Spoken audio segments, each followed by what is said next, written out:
All right, I'm going to call the Planning Commission meeting of September 7th, 2021 to order.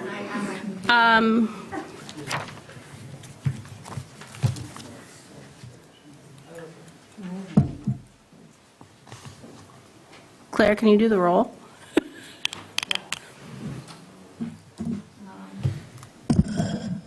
Commissioner Ferguson, Present. Commissioner Gonzalez, Here. Commissioner Nemitz, absent and excused, Commissioner Walters, Present. Commissioner Syke, Here. Commissioner Leonard. Here. Thank you. Is there any conflict of interest that we need to talk about before the meeting? Seeing none, we need to approve the agenda for this evening. I'll move the approval of the agenda as presented for September 7th, 2021. Second. Approved by Leonard, support by Gonzalez of the September 7th, 2021 agenda for the Planning Commission meeting. In our packet tonight, we have the minutes for the August 24th special meeting.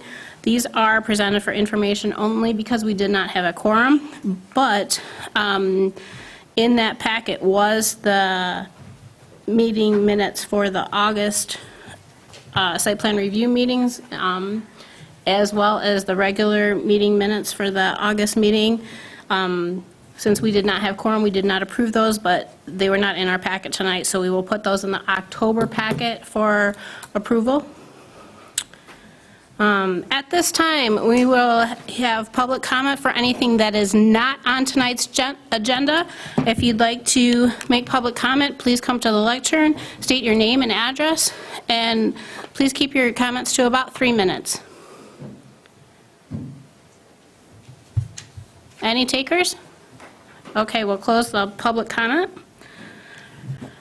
Reports, Board of Trustees, that would be me. We have not had a meeting since our last meeting, so I don't have anything new to report.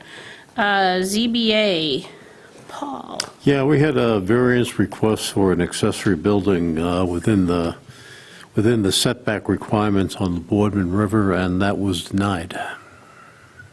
Okay.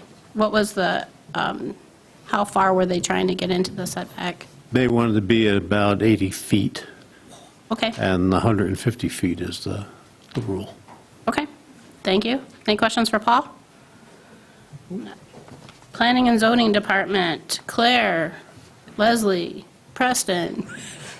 Okay, just a few quick updates. You'll see that there's a joint meeting with the Board and Planning Commission scheduled for October 19th. That's the third Tuesday work session that the Planning Commission has generally been doing for the master plan. That's going to be focused on the master plan update, and so I'm hoping that everyone has a chance to complete that survey that was sent out. It's an action plan prioritization, so if I get results of that by October 1st, I can culminate that and we can review it at that meeting. We're also going to be discussing the short-term rental licensing ordinance, and so just wanted to update you on some of the license numbers. We have 126 active short-term rental license currently in the township. And then in terms of enforcements, you'll see that there was an update included in your packet on some of the enforcements over the past month. Any questions for Claire? Okay. We have a correspondence from, we have two in our packet. Well, no, they were emailed out later. One of them is from Commissioner Nemitz, and it has been asked that I read this. And so we'll play with my glasses and see if I can read this. But Dear Claire and Mindy, I apologize for being unable to attend the September 7th, 2021 meeting due to a scheduling conflict. I would greatly appreciate you sharing my correspondence with the Planning Commission a few days prior to the meeting and at least noting my bullet points on zoning amendment 3-21 verbally during correspondence on the agenda. I understand this correspondence does not follow the agenda order and apologize for that inconvenience. In regards to zoning amendment 3-21, section 23(1.6), subsection 23.16J, I would ask that the commission take the time to research the impact of the amendments on the LA district. The 14 lakes and watersheds within East Bay Township. The overlay districts were created to protect and preserve the water of the public trust and the bottomlands of inland lakes owned by riparians that share a common backyard. Please consider this amendment wisely by researching the history of the lakes overlay, Boardman and Mitchell Creek overlay, and watershed, our public trust, riparian issues, and the enforcement issues of such an amendment. Bullet 1, but there's no number, it's just a bullet. Asphalt contains petroleum products and often crude oil, which is toxic to watersheds. The maintenance of permeable pavers is prone to clogging, and water is not properly drained. Sand, dirt, and fine particles must be removed between pavers regularly. Ice also creates a problem with clogging during winter and lack of drainage. Our climate ranges from -25 to over 90 degrees. The drawings or pavers do not address expansion and contraction for extreme climates like our region. What about frost lines and damage to drainage systems? What happens when the ground is frozen and we get a spring rain? I believe the surface would create even more runoff than the natural ground surface containing vegetation. Bullet 2. What certification specifically? Certified Natural Shoreline Protection certification from the manufacturer? What are the criteria for certification? Attend a workshop, take an online test? How do we validate certification? How do we monitor the install meets manufactured specs? Bullet 3. Will seal coating or sealing be permitted? Are these toxic chemicals? Bullet 4. Cameron Ross, area forester, stated in the Record Eagle that July has an approximate average rainfall of 3.5 inches. Our region experienced approximately 10.5 inches this July, with 2 events of 3 inches and 4-inch rains. We have experienced heavy rain of 4 inches plus the last weekend in August.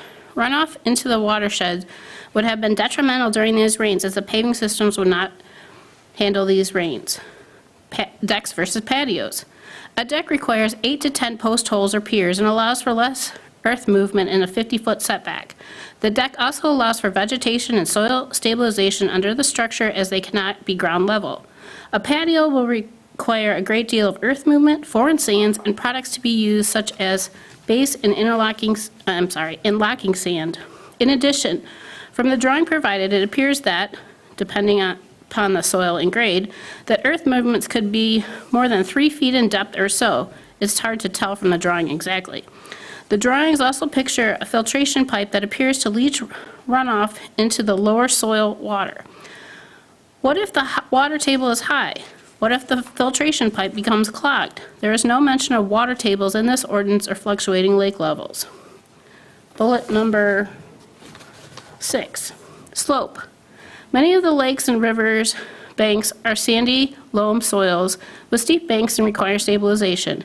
Many lake properties would need to dig out steep areas and also build retaining walls. Many properties have dug out slopes and placed block or timber retaining walls within the 50-foot setback in order to have waterside structures.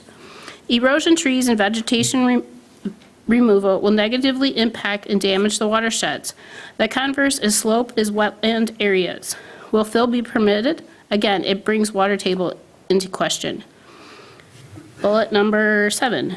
Many lake and waterside properties contain fire pits. Fire pits can create additional issues with the dumping of ash and heavy rains that wash ash into water. It is not mentioned that they will be added, if not regulated as well. Bullet number, are we on 8? Please read the article by Dr. Joe Lattimore, Tip of the Mitt Watershed Council, and that gives the website. Paver systems require foreign sands such as base and locking sand are contained within the construction of patios. Bullet number 9. Please contact Neil Schock, Eagle, regarding the patio and contractor complications. Adhering to permit requirements and conditions requires continued monitoring. Violations of Section 303 wetland vegetation protection and other issues. Please inquire with Preston Taylor regarding monitoring enforcement issue. And last bullet, I suggest a unilock paving system for Arbutus 5 Park for the parking area last year. I was informed that they required too much maintenance and that other information gathered indicated they were problematic. Has the system changed since last year? How have they improved to make the system now acceptable within the 50-foot setback on individual properties and not on township parklands? It is imperative that we do not put chinks in the armor of our overlay ordinance and watershed protection and preservation goals as stated in our master plan in accordance with public input. Site plan approval. So she's jumping to the site plans, I think. A suggestion I would recommend, and the township would highly recommend a sketch plan review by the applicant before the PC. No, she didn't jump. She's still talking about pavers. I believe having a public hearing immediately after receiving often complex site materials does not permit enough time to vet and research the information provided. Planning amendments. 1, I would recommend that it be made clear that the PC would have one preliminary meeting to discuss the amendment before a public hearing. Discussion, research, and information gathering is critical in this process. Speeding up these critical procedures and process does not allow time for a best practice. 2, 70 days seems very soon, 15 days seems more reasonable. 3, what is the definition of resident? U.S. citizen, state, county, city, township, legal voter? We have property owners and business owners from other countries, and are they residents? Zoning administrators report. Thank you, Preston, for all your hard work and efforts regarding the enforcement of our ordinances. Your job is not easy, and I appreciate you being out visiting our township. Would it be possible to get a future tally of ordinance violations, i.e. junk, sign, overlay, etc., in addition to a report? Thank you very much for this consideration. This would help with our year-end report to have these tallies noted. Sketch plan review of 2155 US 31 North. Is it possible to receive a more accurate and detailed sketch plan? Setbacks are not calculated, dock size and dimensions are not noted. What docking system is used? Are the permits needed for Great Lakes docking system? It is very hard to determine an accurate layout from this sketch plan with no measurements indicated. Removal of cabin courts. Yes, I support this change. Thank you for your time and consideration. Hope you have a wonderful and safe holiday weekend. Regards, Judy Nemitz, Planning Commissioner, Secretary. Okay, Nice job. I need a drink. Okay. Unfinished business, none. New business, election of officers. Just want to say, I can't do this job. So do we have the chair, the vice chair, and the secretary positions? Of course, Rob Tubbs was the chair, I was the vice chair, and Judy was the secretary. I nominate Judy to be the secretary. It's a good start. Second?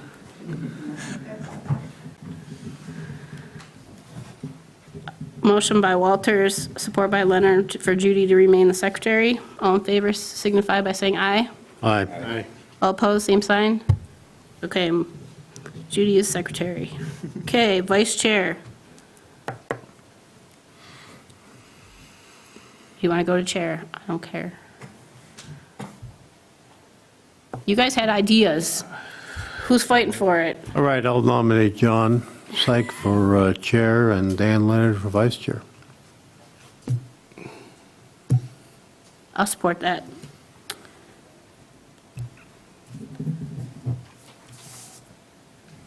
It has been moved by Gonzalez, supported by Walters, to nominate John Syke as chair and Dan Leonard as vice chair. All in favor signify by saying aye. Aye. All opposed, same sign. Here you go. All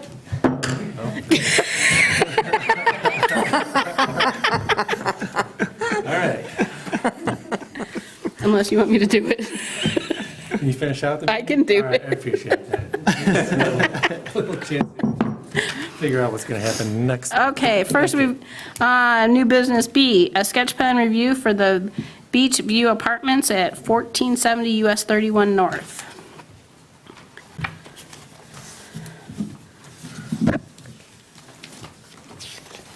Hello. Yep. You may. Thank you. My name is Justin Mortier. I reside at 833 Vienna Way in East Bay Township. We presented a sketch plan review for apartments that we would like to construct in the East Bay corridor. It's in a regional business district. The parcel, if you're familiar, I don't know if it has bearings on where it actually sits. It's between the Quality Inn Hotel and the State Park on the south side of US 31. There are two very tiny cabins currently on that site.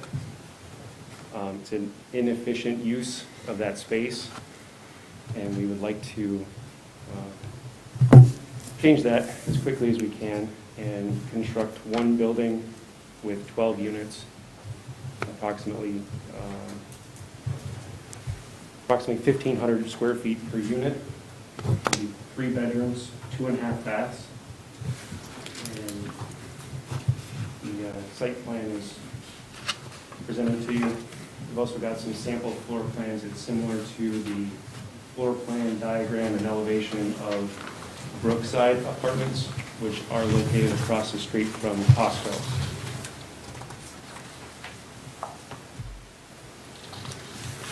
That's the nitty-gritty. I'm happy to answer any questions that you might have. Okay, so I guess my first question is, how is the fire truck going to get to this back property line? When you refer to back property line, are you talking about? Well, US 31 is the north property line, so I'm talking the south property line. So there is a shared easement that runs, there's already a drive, essentially a fire cruise lane that goes all the way around the Quality Inn Hotel. And that is a shared easement that we would use as one of the egress points. So a cruiser fire truck could come in through the existing drive on US 31 into the property and then out the other side on the shared easement adjacent to the Quality Inn.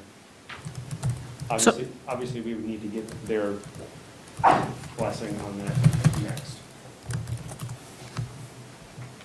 Okay, so the parking spaces that you have on the east property line, those are not on that easement, correct? No, Okay. Dan? Questions? Yeah, so I appreciate the creative approach to it. I think it's, it's challenging, really tight site, right? We've been talking about housing and different ways to tackle this, and, in that area, it makes sense. I personally, just one of the things to take note of is, we've been talking about this beachfront area and how to kind of slow traffic and that kind of thing. And I think I pick up a little bit what Mindy's talking about in terms of just the location. Is it possible, and maybe this is just a soil runoff or water runoff issue, but is it possible to increase the location closer to the road, or was that strategically done just for noise and traffic and things of that nature? Yes. Okay. It's a pretty heavily traversed road, obviously. Right. From a livability standpoint, I think that's the best spot for it. Without showing too many of our cards, there's also parcels behind it that may be something further down the road for additional green space, buildings and parking, but it's not depicted on here. This is the only parcel that we control at this time. Isn't the TART trail behind it? It's And the railroad, so you're talking behind the railroad? No, there's No. two It's behind. small parcels. Oh, okay. Yeah, I think there's 3 actually, but there's two owners, 3 separate parcels behind this to the south. So are you landlocking them? Oh, no, they have access to the easement as well. Okay. Along the drive. Thank you. John? Does that easement just go straight back, or did you say, so it It goes goes, all the way around the Quality Inn Resort or hotel. in terms of the easement itself? Like, I think the easement only goes north to south along, so just the back side of it? The west side. Yeah, I'm sorry, the back side of the hotel, but yes, Yes. the west side. So that's just kind of a north-south, 25-foot wide easement, serves this property, the hotel property, and then 2 additional parcels in the back? Okay. To me, that's like a critical piece to making this work. I think that would have to be improved upon to provide access, and needs to be maintained. Although I don't know if our ordinance has any, would it allow for the parking to be up against that east property line like it's proposed, or do we require any type of buffer or distance? I don't believe we have setbacks for parking Okay, all right. beyond the front yard. Right. It's squeezing a lot in there, but I think, like I said, the key is that easement, and if that is a part of it, I think it might be able to work. I don't know. And that portion's already paved, correct? That's correct. It's it looked to me, it looked a little undersized. I mean, it didn't look. It looked is like look tight, for sure. but- Yeah, it looked pretty narrow lane. So down here. Down there didn't look bad. Yeah. Yeah, it would become parking. I mean, it would become asphalt throughout in that northern section anyway. Right, okay. So you're going to have a buffer between that lane and the parking or not? I'm sorry, could you repeat that? Are you going to have a buffer between the parking spaces and that lane? I mean, right on this drawing, there's a white versus the asphalt, and not sure what that is. Looks to be on the other property, but, okay. Well, the shaded area is the existing asphalt there. Yeah. And anything on the white around that is just grass currently. So there's, because it's basically what we're seeing is some of the existing, Overlay, right. and then with the new plan overlay, because you can see like the building footprints of the existing structures and that type of thing. Right, I was just wondering if they're going to put a buffer in this area. Well, that would be needed to get to that parking, I'm assuming. So that would access, like, the easement would be like a maneuvering lane to get access in and out of those parking spaces, at least those ones. This side of them. Yes. Yeah. Paul? Just, these are going to be, what, rentals? Yes. Is that the long-range plan? I can't predict the future, but I can assure you that our intention is nothing to do with a similar property that's changed its views on, we want to build these and own them as apartments for the next 20 years. We're trying to impact our community. We have a lot of employees here. This is a big issue for us. There's not a business in town that's not short-staffed right now, and one of those problems is housing. So this is our way to try to, like you said, fit a lot into a small envelope, but with the costs of building right now, that's what we have to do to make the numbers work. I was going to ask, does the easement on the east side, does it serve any purpose for the Quality Inn that sits there? Is it just an access? There's no parking that's backing up to it on that side for the Quality Inn? Just at the very approach at the curb, they have 2 entrances right up at the street, Okay, and so one of them is an in and one of them is an out. okay, wraps it, okay. And all of the parking for people, Oh, sorry. yeah, turn mine off too. So the parking, for the hotel, that comes this way essentially from the east facing that building, For okay. that row of parking spots, yes. Okay. And would your tenants be able to access the TART trail? Yeah, through that. Through that easement, yeah, okay. That's part of the appeal, is to be able to get to work on the TART trail as well. Anything else? Just a couple things. The sizes of them themselves, I mean, they're 1,500 square foot, right? It's pretty good size, 3 bedrooms. You're targeting families clearly with that scale. I'm just thinking, did you guys strategically do that because of the limitations of the existing parking layout? Or was there more thought about putting more units in, doing kind of a blend of different sizes rather than all 3-story or three bedroom? Sure. We looked at we looked at 2-bedroom, 2.5 bath, 2-bedroom, 2 bath type of construction. there's not a huge cost difference. We like the size because it offers a ton of versatility, whether it's a family, whether it's a couple with an office, whether it's 3 college students, whether it's foreign labor. I mean, you can do a lot with 3 bedrooms and 2.5 bathrooms. And so I think that it's a great fit for a lot of different options. Also, from a cost and architectural standpoint, this is a model that we currently have, and so it would require less time, less money, and it's a really nice product. We know what this looks like and feels like, so we like it a lot. Got it. Thank you. Do you have any questions for us? I thought about that on the way over too, and I couldn't come up with anything.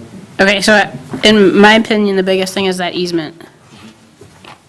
And we've done our due diligence and found that we do have access to that easement, the entire length of that property that we own. Seems like there'd need to be some type of maintenance agreement to ensure that it's maintained. Sure. It'd be nice to avoid having another curb cut on this property, or having this property if it could share with that access. But I don't know if something like that would be an issue with Metro Fire in terms of access. Yeah, we're not adding one. We're using. Right, I understand that, but I was like. But you could still lose one. You could lose one. You could, if you're using that easement as more of your main drive, and could impact that design a little bit, it would, just trying to think of, ways that we can, or maybe that could be consolidated into one, maybe it's altered a little bit, so it's maybe located more central, or, in the middle of that, or something like that. Just some thoughts. Curious, why do you feel the desire to reduce the amount of curb cuts? Just for, it focuses turning movements, so people turning right or left is, you could potentially have some could have a conflicts log there jam. when you got 2 of them close together, so it just helps to reduce that. It makes it smoother for turning purposes primarily. So, you're entitled to a curb cut. I was just trying to think of better Understand. access in and out of there. I'm just thinking that easement really becomes your main, it's going to be a prominent piece to it, not just your development, but then servicing those back areas as well.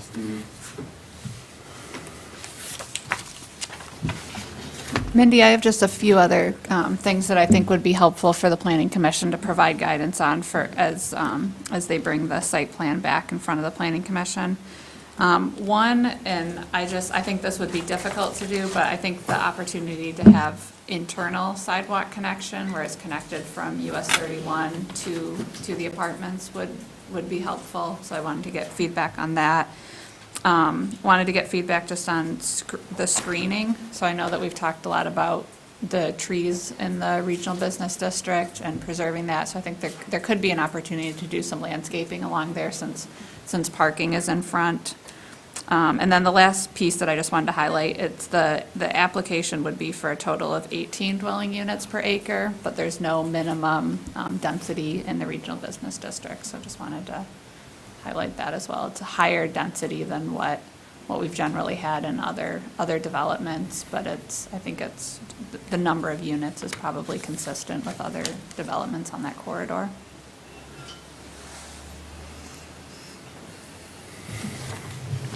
So that back property, those back 2 parcels, are those the ones that have the trees? Is this the one that's pretty much Yeah, we wide open? Yeah. We'd be open to adding buffer, greenery, fence, that type of, Well, the tree ordinance is really looking at those heritage trees, yeah. right? And I'm not sure how this looks at the, where, because there's a lot of trees back there, in those other 2 lots. And I'm not sure how much of your lot is the treed portion. There's not many.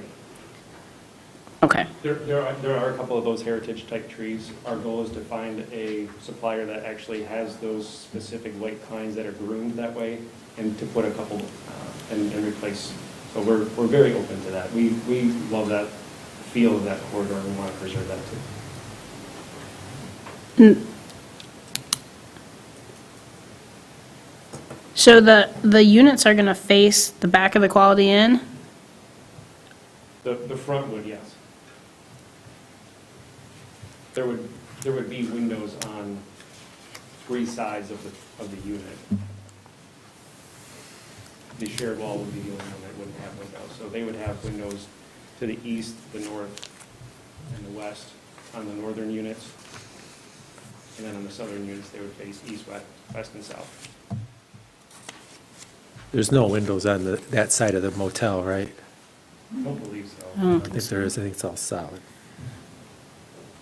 So technically, you could bring the sidewalk around and back and right on the top edge of their stormwater basin and get it to US 31.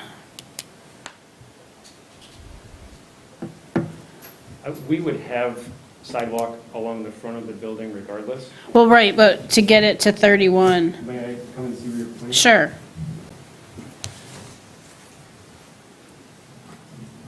Because the sidewalk's coming to here right now. So this would be the sidewalk out here, and then it would go this way. So yeah, you, Right, so then you come down here Mhm. and come all the way up to the road. You're coming on the top side of your stormwater. I see that. I guess the only thing I would say is the smaller we make that, the less green space, the less stormwater retention area we have, the less place we have to plant trees. I mean, you've got a giant parking lot for a way to navigate up to 131. By adding a sidewalk, I don't know how much you're gaining by providing the walkway, be my, But you could always stripe it. Probably, though, you'd probably want against the building because, you know, it's pretty narrow access point through there, and particularly if you're, you know, plowing snow and all that stuff, I don't know where you're going to stick the snow, but I guess the retention basin would be fine. But that might be another option to do that, is have it kind of use that east side of that easement as kind of a raised walkway that could be the back side of that building, also ensures that nothing's going up against the back side of that building. thank you. I understand, yeah, I follow you. It's pretty tight.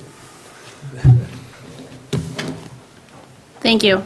Thank you, I appreciate the feedback. What's your timeline look like, by the way? How quick are you guys looking to move? Spring? Yeah, I think it's going to be a little too tight to get in the ground before the snow flies, but we may try. Okay. Yeah, try to impact it as quick as we can. Thank you. Next on the agenda, a sketch plan review for 2155 US 31 North, the former Irish Boat Shop.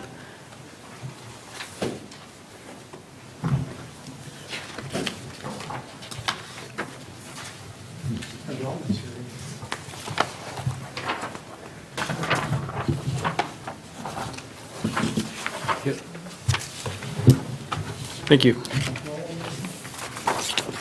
course. Thanks. Can you give any of the extras out to the, Yes, I will have 2 extras, so I really want to share. I'll take one.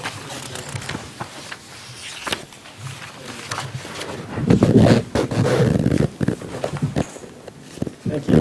My name is Dusty Christensen with Mansfield Land Use Consultants, and I'm here tonight on behalf of TC Water Sports, who's bringing the site plans that I just passed out in the correspondence from commission amendments earlier. Mentioned a previous plan that you all probably got a chance to see in your packets that wasn't quite as refined as that in front of you right now. But what you're looking at is a 2-page sketch plan, the first of which details the proposed uses or change of uses on the existing property, and then a proposed new dock out into East Bay. The second page focuses in primarily on the landmass of the 1-acre site, which falls in the Regional Business Zoning District on US 31 North, directly adjacent to Tamarack Lodge, which is directly west of the building, and the footprint of the Tamarack Lodge actually shows up on the left side of that plan. The site in question is about an acre in size. It's the current home of the Irish Boat Shop. It used to be the Waterfront Conference Center. And the GC Water Sports folks are proposing to change the use from boat sales, as it currently stands, to boat rentals and resort uses, which are allowed by right in the regional business district in the zoning ordinance. The proposed change in use won't change the footprint of the building or the parking lot to any great degree. In fact, the plans you have in front of you remove some of the existing asphalt as part of the geometric refiguring of the parking striping and the fitting in of a dumpster enclosure on the west side of the parking lot. But the intent is to maintain that existing building as it stands and renovate it so that the interior space is the TC Water Sports office and shop for folks to come in, secure their boat rentals, etc., and then head on out to the dock where they can take the rented boats and enjoy the water. And then 2 resort units that would be available for lease throughout the year. We're not proposing any new utilities, driveways, curb cuts, parking surfaces, anything like that. The intent is to really take the existing site, renovate the building, clean it up a little bit, above and beyond what Irish Boat Shop has already done on that site, and really get these 2 uses in place that really fit that corridor well. Again, it's the hospitality and hotel industry is strong along that corridor. This would be a little bit of a different product, 2 resort units, a little bit larger than your typical hotel room, and then also the ability for TC Water Sports to place their expanding business on the existing corridor where they currently have facilities to rent boats and personal watercraft, to kind of have a home base and a place with sufficient parking where they're not doubling up on existing hotel parking and rent boats to folks right on East Bay. I did some calculations, and the combined uses that are being proposed require 23 parking spaces. The existing parking lot, as it's laid out with the striping that we have on this plan, provides 48, along with the 1 loading space that's required in the ordinance. The proposed dock, right now we're showing 14 boat hoists and 14 jet ski hoists, along with some temporary mooring locations within a proposed bottomland easement that, of course, we'd have to submit to the state for a bottomland lease, and then obviously an update on the dock permit that's already in place for Irish Boat Shop. With that, obviously, this is a sketch plan review, so we're here tonight to see what the thoughts of the Planning Commission are. Is there anything that we're missing? Is there anything that you see that jumps out as a red flag? We believe that everything on that plan complies with the zoning ordinance. The existing building does encroach slightly onto the water setback, but again, we have no plans to change the footprint there. So, in effect, the building is grandfathered in. We meet the parking requirements and just have 1 curb cut on the US 31. We already have the pedestrian walk within the road right-of-way along the frontage of the property, and we comply with all the geometric requirements of the ordinance for lot size, frontage, etc. I've probably talked enough at you, so if you have any questions, feel free to ask them now. And please share anything else that you'd like to see when we bring this to you for a site plan review application, which we hope to do maybe by the end of the week. I think we're pretty close. Carl? I'll start with Carl, sorry. No, I think it's looks better than what was in our packet. A little bit easier to read. I don't have any specific questions. Okay. You mentioned that it was 2 units for rental, but your other drawing had 3. Yeah, at this point, it's 2, 3. It's 3. Okay. 3 plus the office. Yes, 3 plus the office, I'm sorry. It's about 50/50 on square footage, right, guys, between office and the units? No, probably 75/25. 75/25. And how many, do you envision as renting how many watercraft? We have 14 boat hoists and 14 jet ski hoists on the plans. I will note that that can shift around depending on demand. And obviously, as water levels rise and fall, the dock configuration will shift a little bit so that the depths are correct for those hoists. But right now on the plan, we have 14 and 14. Okay.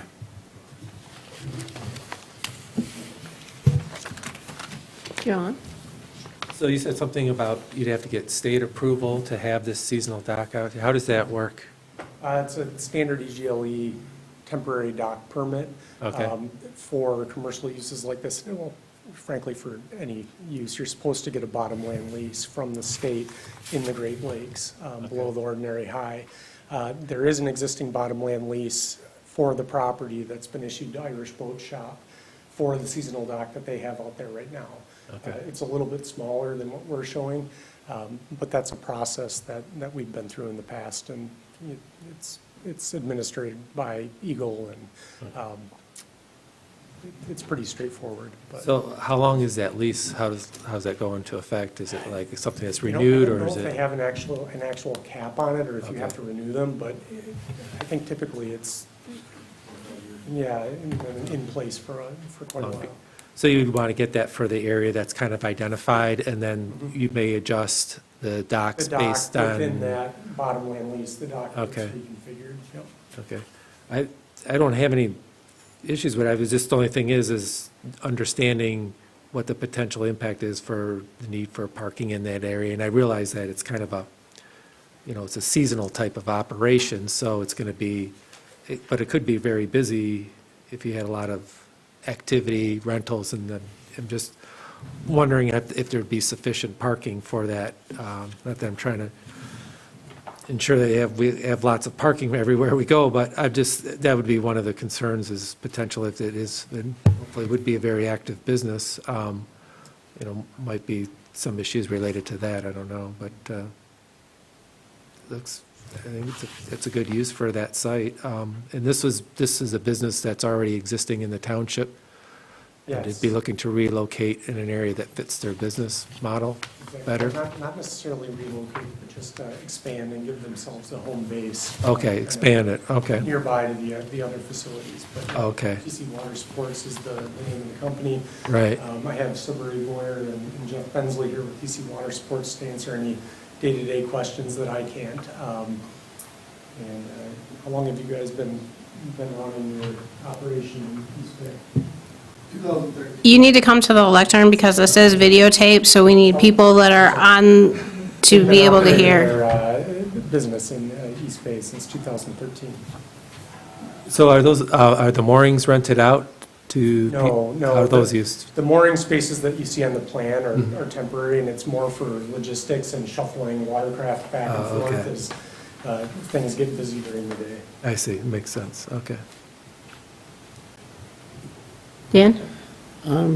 Pretty good. You mentioned Eagle. I've always dealt with Army Corps engineers, right, for bottomlands permitting. And I don't think that there was a time associated with it. I could be wrong, but I don't think that really matters. I think it's a great use for the site. It's already set up for it. Is there any plans to, expand in the future? Say, bring in a marina of any kind?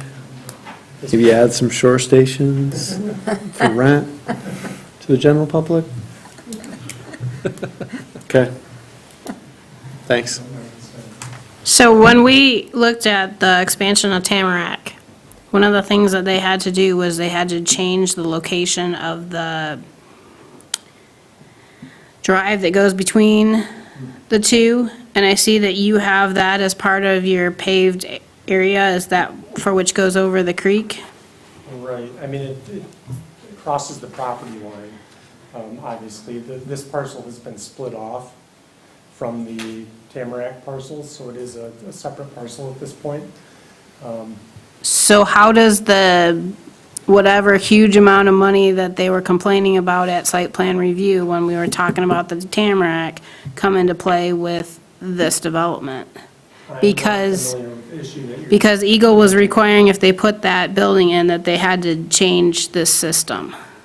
That building that you show to the west is not constructed yet. Yes, but it did go through site plan review, and we already talked about it, so DQ, Eagle, whatever you want to call them today, said they had to move that, and I'm concerned about that. Okay.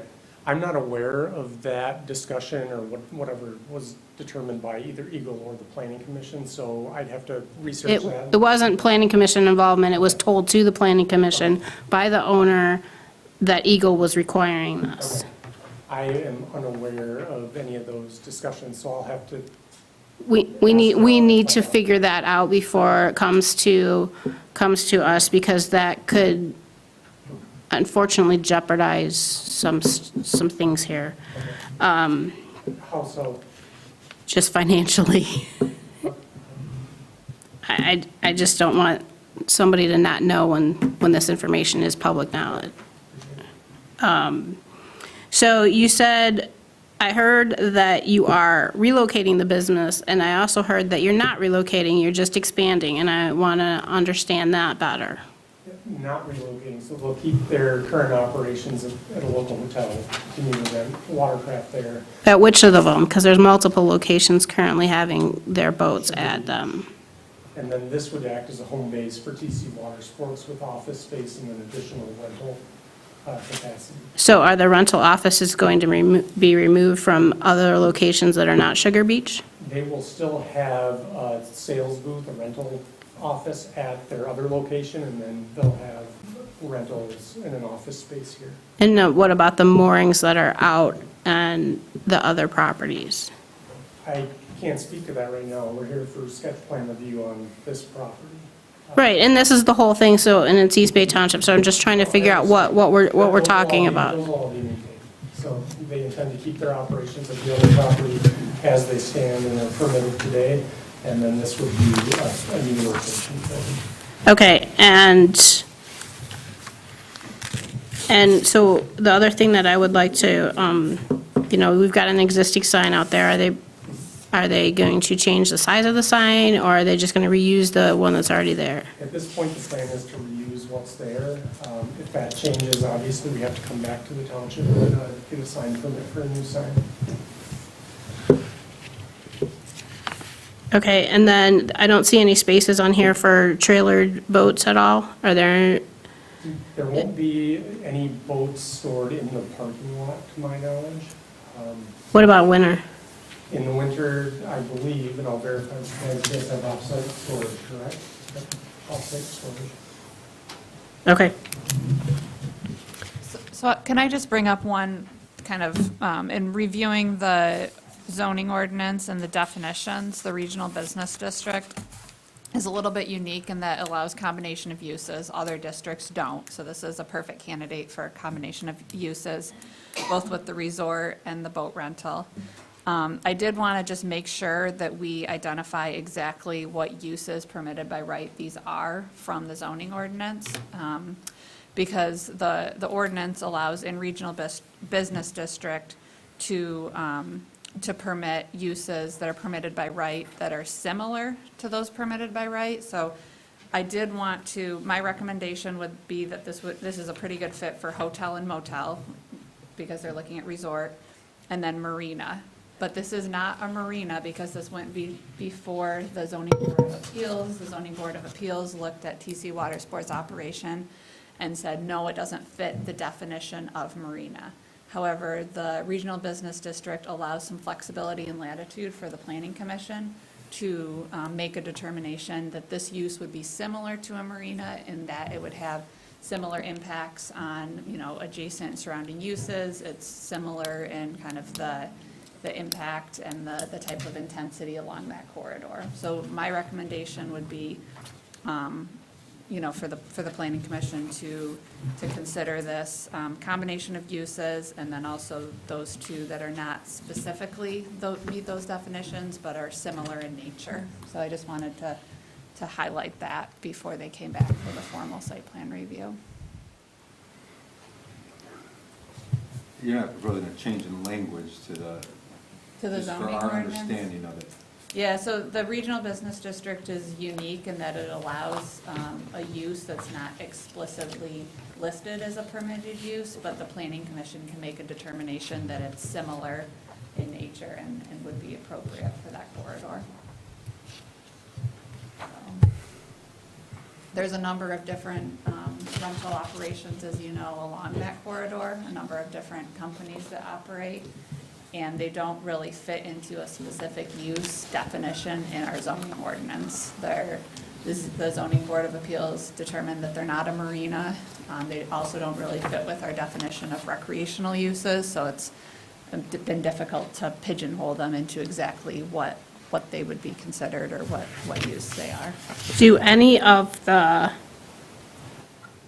rental facilities for motor or water sports meet the definition of a marina? I would say no, because they don't, because they do not meet that dry dock year-round. They're not storing it year-round. And that was what the ZBA determined to be the definition of marina. Thank you. Question. Go ahead.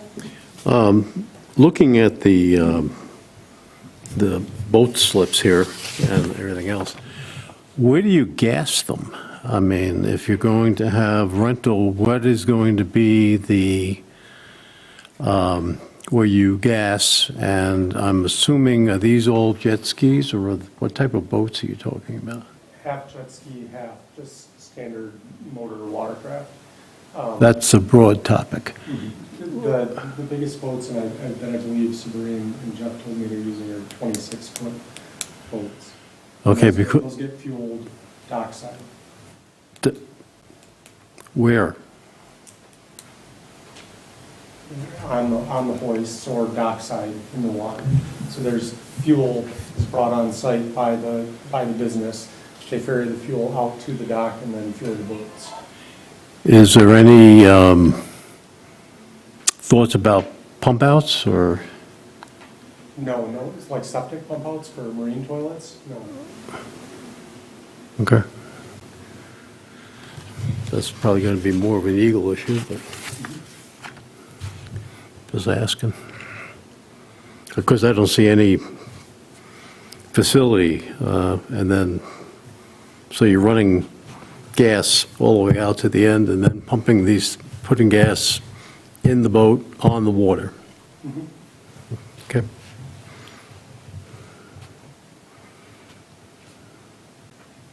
Any other questions?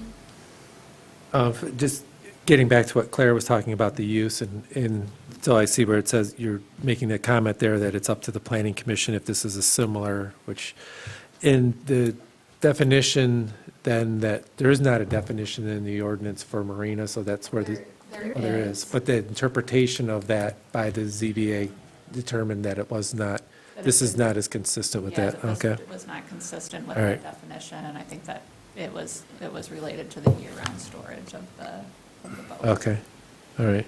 Well, to me, it's similar. It may not be exact, but certainly the intensity, obviously the ownership and some of the year-round operation, but certainly for the seasonal aspect of it, I think it makes a lot of sense.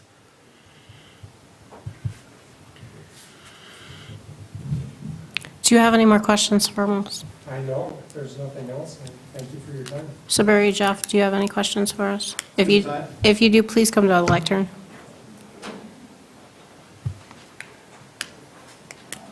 I'm sorry, we are being taped and it is broadcasted, so if you're speaking from back there, they can't hear you. No problem. Jeff Johnson, happy to be here. Just to answer your question, none of our boats have any toilets on them or anything, so you don't have to worry about that part of pumping anything out. As far as if you're worried about like someone using the bathroom on the boat or whatever. Most of them are all pontoons or deck boats. My question would be, I guess, going forward from here, if we wanted to be in the October site plan review, when do we have to have things submitted? And other than your question about the easement that kind of goes towards the Tamarack, which we'll definitely look into, are there any other questions that you guys have that we just want to be prepared for that next meeting so we can I would definitely come prepared with a way to maybe just provide materials on best practices for fueling and taking care of that, because I know for a fact Judy's going to ask that question vehemently. You guys have been in operation for a long time, it's nothing new, but I know there's probably a procedure on how you guys do it, right? And there's a way that Eagle's going to want to see you conducting business. I think just to provide that material for just everybody's knowledge would be helpful for the case. But With regards to timing, that's Claire and Leslie and Preston. By tomorrow, or at the very soonest, because we look for things a month in advance, so within the next couple of days. Sounds great. All right, thank you. Thank you. Thanks for your time.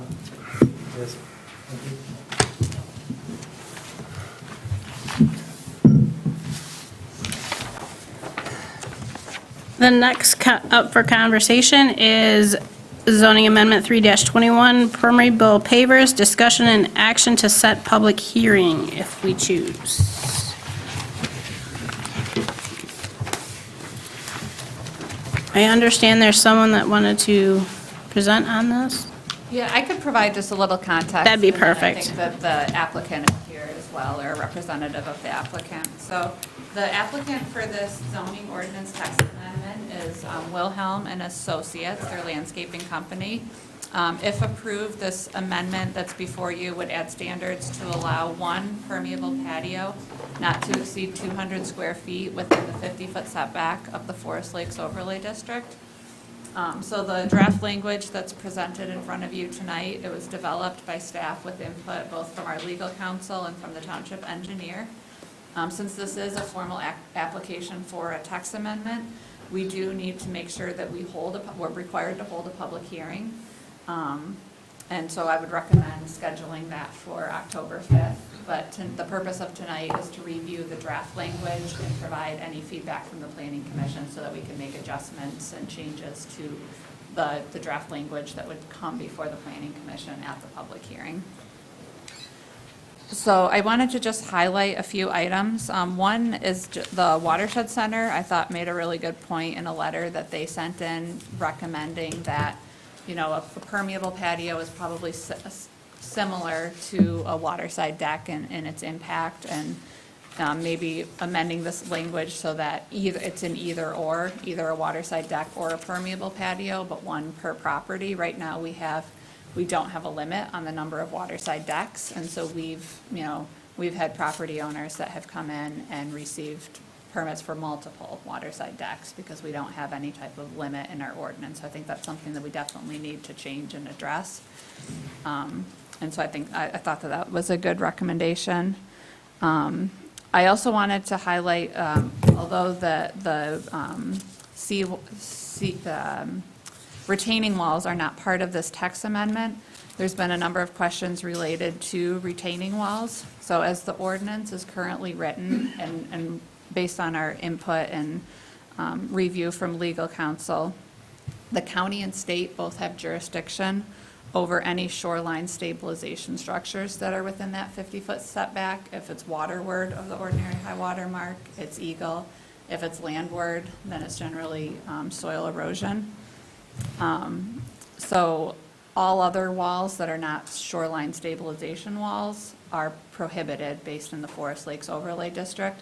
But I would say that the Forest Lakes has limited jurisdiction on walls, and so the Planning Commission could also take a look at amending the ordinance, whether it's now or in the future, but having some authority to have the township engineer make a determination on whether or not that retaining wall is necessary and needs to be put in. Because right now we're seeing a lot of concerns raised about retaining walls going in, and so just wanted to clarify that that's not something that we are currently permitting. We're relying on county soil and erosion for permitting all of those retaining walls. And then the last piece that I just wanted to highlight, and it's kind of in relation to the permeable pavement system, and in talking with our township engineer, just the importance of that system and really making sure that it's built to kind of the specifications and the design standards. And so differentiating, putting in the interlocking patio pavers versus actually installing a system that's built to be permeable. So I think that that's an important component in looking at the language of this ordinance. With regards to that, Claire, do we have an inspector that can go out and determine that? I mean, I know like the county has inspectors that go out for X, Y, and Z, but are we gonna self-regulate that, or how are we proposing to monitor that? I think that's something that our township engineer would definitely be able to review the plans, and possibly we could have them inspect the completed system as well.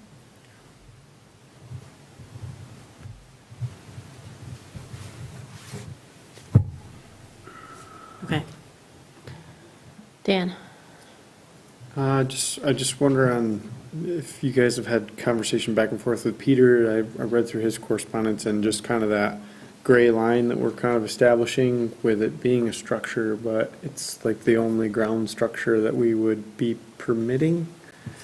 Well, and that's kind of what precipitated this ordinance amendment. So I think in the past, there has been patios that have been put in the 50-foot setback area, and through the Lakemore and review of our ordinance, we have kind of worked with Peter and determined that any improvement in that 50-foot setback does require a land use permit. And so since Okay. patios are not explicitly stated that they're permitted there, we're not currently permitting them. We're allowing what's explicitly allowed, which is the walkways, the stairways, the water setbacks. Got it. And so the design system that's highlighted in here is what they would have to comply with every time? Every time they're within that 50-foot setback. So you couldn't do like a pole structure with decking over it, like a traditional deck? You could do a waterside deck. Could. It's currently allowed, so you could do, yeah. Okay. Got it. I've dealt with other permeable pavement situations, and they are not cheap. They are a design system. They have maintenance associated with them. I've seen septic fields in the lakes area that are not kept up to speed, let alone a permeable pavement. You know, what's the difference at the end of the day? So I don't know if we're creating more problems or solving one. That's just my thought for this. It sounds like a regulatory challenge. John?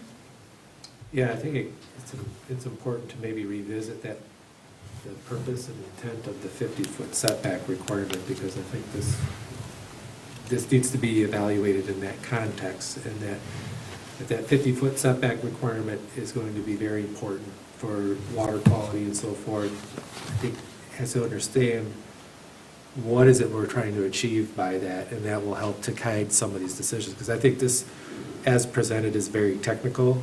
I think there would be a need to review a plan and to inspect. So, I mean, I agree with Dan, it's kind of, I think probably to be done, I always look at ordinance language as how do we enforce this? And this right now is almost looking like a building code, and would probably need, maybe an applicant would submit an escrow, and maybe there's an inspection that's done on that site. And a maintenance bond or something. Yeah, I mean, that's why I say, getting back to what is the intent of that 50-foot setback, and if it's really important, I think it's something that needs, if anything, to be tightened up so that, I think I understand the intent here, but this isn't just any area within the township. This is one that there's been a lot of debate lately and a lot of concern over that 50-foot setback requirement. It seems like we really need to revisit that and be maybe looking at this instead of just in the context of a patio, but more in the context of what type of structures, period, are going to be permitted in that, and what limitations those are to those structures, if they're going to be permitted in there. This is not going to be easy to administer. So would you say the planning commission is generally in agreement that currently patios and pavers are not permitted in the waterfront setback? Gravel? Yeah, I mean, To me, that's kind of where I thought we were going with the whole 50-foot setback, was vegetative and natural and laid out. So it just kind of feels like we're dancing a line to kind of accommodate. The other question is, like, has this come up a bunch of times in ZBA? Well, over the years, there's been, I would say, probably for 10 years or more, the township's been permitting patios. Since I've been here. So this Since I've is, been here. this is kind of trying to figure out what's most appropriate moving forward. Okay, it's good context. Just wondered how we got here. Could I explain how? No, this you patio- cannot. Excuse me? No, you cannot. Carl? Yeah, no, I worry about the design standards. And, you know, Brian and his team, are they gonna go out and look at everything? I don't see how that, how we inspect each potential one. Yeah, that worries me. Paul? I have to echo a lot of the feeling here that there's a certain feeling in the back of your head going on about this issue. It seems when you read the overlay, there's a lot of conversation about that 50-foot setback. Everything from, what's allowed to clear versus when you build items, how much vegetation you got to put down and make sure it's really getting the right light and sun and everything else, and if not, then you have to have mulch underneath. And I guess I was trying to think, like, why are we here? What's going on, and what genie are we going to let out of what bottle? And that's my concern about that. And then a real little de minimis item popped into my head when I was reading the literature, and they talked about having various colors. And I was just wondering, is that something that we look at to define? We define certain items about how things can't be reflective. They have to be muted. And then I see all these colors, and I can just see this patchwork quilt with one with a red one, and one with a yellow one, and one with a green one, and one with a blue one, and whatever they want. So maybe that's something we're to look at. I know it's really minor, but the biggest question is that we're walking into an area that I think we need to tread very carefully on. And of course, the other item that has come up again and again is, okay, fine. How do you inspect this thing, and then how do you make sure that it's maintained? So.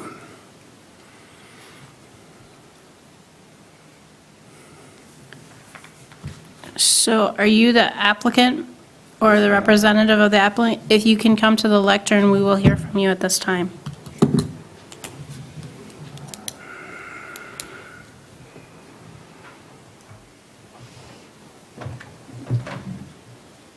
I'm Robert Wilhelm. I've been in business 35 years, and we're a hardscape design specialist.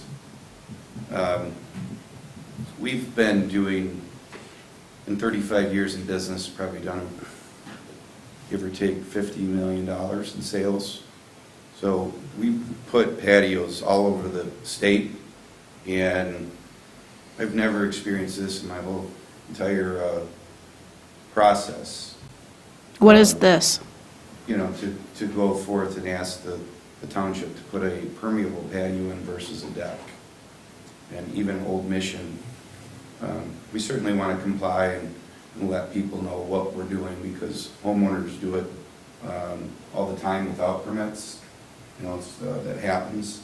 But wanted to explain how, when you do a permeable patio, the key to doing any of these lakefront areas is you do a buffer zone. So if you get a mass storm like this morning, the permeable patios, the water absorbs down in the sub-base versus, let's just say, a deck or a mulch bed.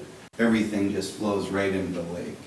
So, there's everyone has their opinion on what, how the mass water runoff works, but if you do a rain garden and foliage and mulch and basically dam off, well, it's almost like in parking lots, they'll have a collection area that then the water absorbs in the collection area versus just running over the patio, over the bark and such into the lake.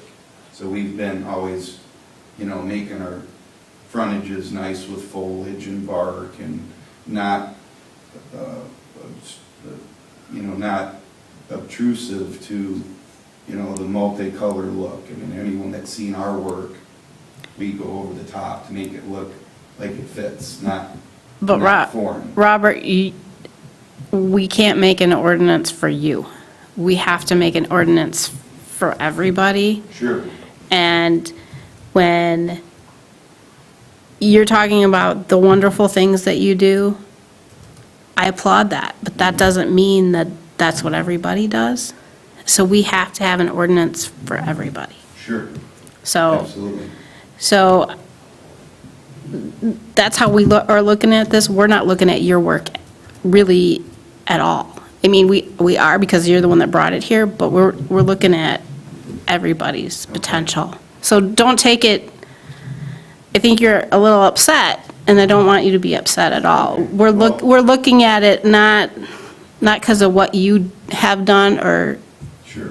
propose. It's the other people it's that property owner that's doing it by themselves that doesn't understand what you just described.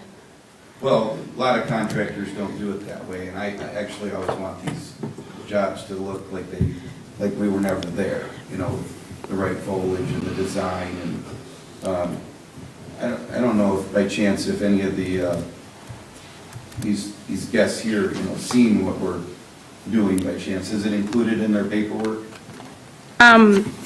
We have some design stuff in here. We've always tried to do too is keep the patios back from the shoreline, so you have that, again, that buffer. Again, we have to make an ordinance for everybody to understand it and everybody to do, so that's why, if you do it, that's awesome, but that doesn't mean that everybody is going to, and that's how we have to write the ordinance. So if you see things in the ordinance that you don't think that everybody would understand or would tweak it a different way, that's when we need your help. Sure. Well, I'd be happy to help, we're, We don't want to single you out at all. That's not our intent at all. So I'm sorry if you took it that way, but that's not how we're trying to go. And we're not looking at a site plan review. We're not looking at a specific project. We're looking at the whole lakes area and all properties. okay, well, just, how things were, I guess I'm just sharing I just shared with you the right way to do it so that you do have that absorption, the rain garden effect, and, that you might want to, I was talking with one of your coworkers about helping write the ordinance. I don't know if she's here today. I don't know if you're talking to Leslie or Claire. They're both here.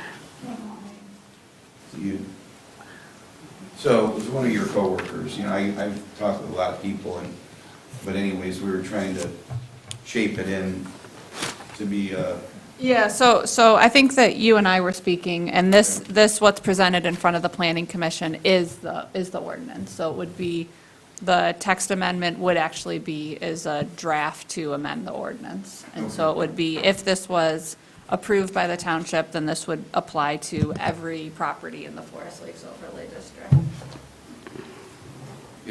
well, like I said, if there's something that I could help that I know structurally works, because there's, I just ask you to look at, after this meeting tonight, if the planning commission decides to move forward, to look at this with the critical eye that says, hey, this will or will not work, or this needs to be added.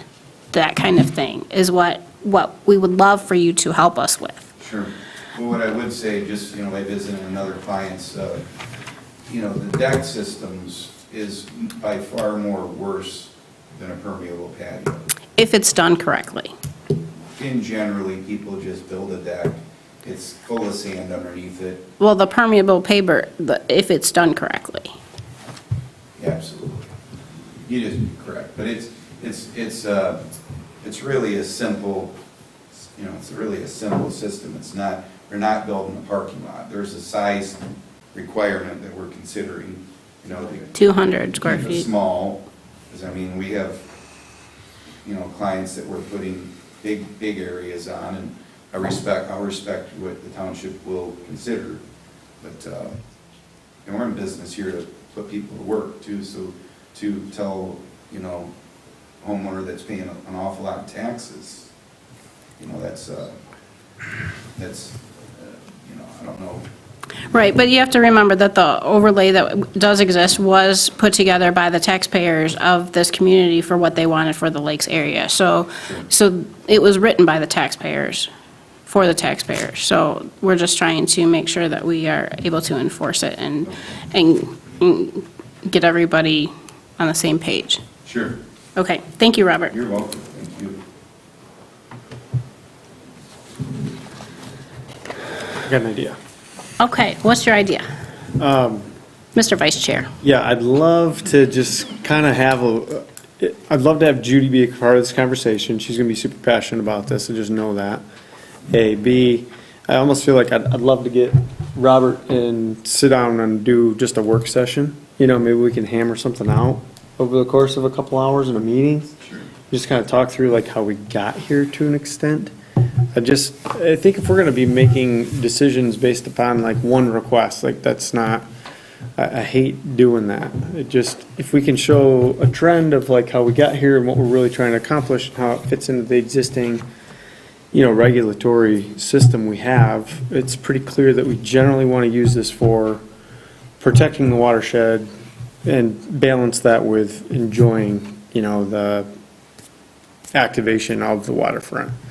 And, what this feels like is it's kind of like, we've been doing certain things for a while, let's try to do something that's a little better than what we've been doing for a while, AKA employ some new technology into a sensitive space to accommodate what we've been looking at. But then, how do we, I feel like we should have a little more conversation about what else is out there that we don't know. This is like one system of however many others that might be out there also. And we're creating an ordinance for like one engineered system for today. I don't know. If we're gonna do it, I guess I'd rather be more informed than just to kind of pigeonhole ourselves into one single solution. So delay, punt, bring in some more advice, and then make a different decision at a later date. I don't feel comfortable moving forward with it as it is. John? Yeah, I think that's a good idea. That's good. Does anybody have an objection to that? What would be the punting timeframe? Let's get something on the books like the next couple weeks, question mark, see where Judy's at. I'd be happy to volunteer, sit in, and come in and whatever. And then just kind of, maybe we bring a recommendation back for the next month. Can we add some community members into that as well? Absolutely. Whether it be the watershed or, Absolutely, definitely the All right. watershed. One thing that I just want to bring to attention is I think that there's a lot of issues that we need to do a deeper dive in the Forest Lakes Overlay District, because there's some ambiguity and some, so I think that there's a lot of opportunities for amendments, and so I think if we put a lot of, emphasis and focus of community members into this issue, we're also going to want them to be engaged as we update the whole Forest Lakes Overlay District, or review it. I think that's true. I think we do want our community our taxpayers to be the ones that are helping to write what we're doing. And that's also part of the questionnaire you sent out recently. The first items are, at least not this specific zoning, but natural resources questions and objectives are part of that as well. Right, that was for the master plan, actually. Yeah. So what do you need from us at tonight's meeting? Well, I think that that's a good direction. I I guess I'm curious, and I don't know the answer to this, just what our legal obligation is when we have a formal application for text amendment. I was told that we do need to hold a public hearing. I don't know exactly what the time frame is and kind of how we, just because we received that payment from the applicant, it was a $1,000 application to have the planning commission consider this text amendment. So I just don't know exactly what our obligation is from like a legal standpoint to move forward with this. So do you want, well, we can have a public hearing, we can schedule a public hearing.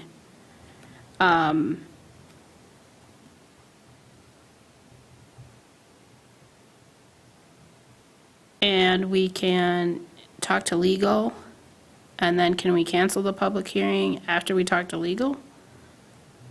We don't know that yet until we find out when it has to occur. Right, so we What could time. schedule it right now for next month, and then if our attorney says that we can delay it for a couple months. I think maybe schedule it for 2 months from now, just because I don't think we'll have anything ready for next month that would be adopted. Okay, And that may also be up to the applicant. no, and, He may choose to work with us and not worry about how it's getting rushed to look at. Robert isn't the applicant, correct? He is just a, He is the applicant. okay. Robert, can I have you come back to the lectern for a minute? Yes, ma'am.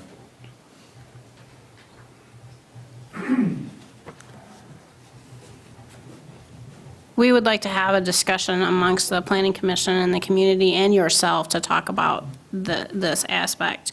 But we do have a request essentially for a public hearing at this time in front of us. At this time, we would like to put that on the agenda for November. Are you okay with that? Please. Okay. All right, thank you. What is that November date? Does anybody have that handy? November 9th? Okay, I'll make a motion to put the ZA 3-21 on the November 9th meeting for a public hearing.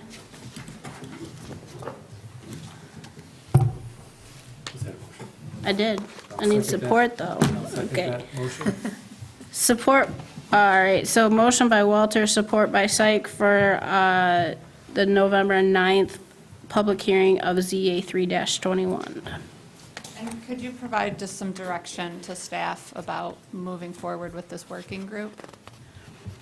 That's Dan. Yeah, can we just set up like a doodle poll or something and just blast it out via email and see what everybody's I- calendars look like the next 2 I weeks? think we'll have a lot of community members that would like to be engaged. How many do we want to keep it at?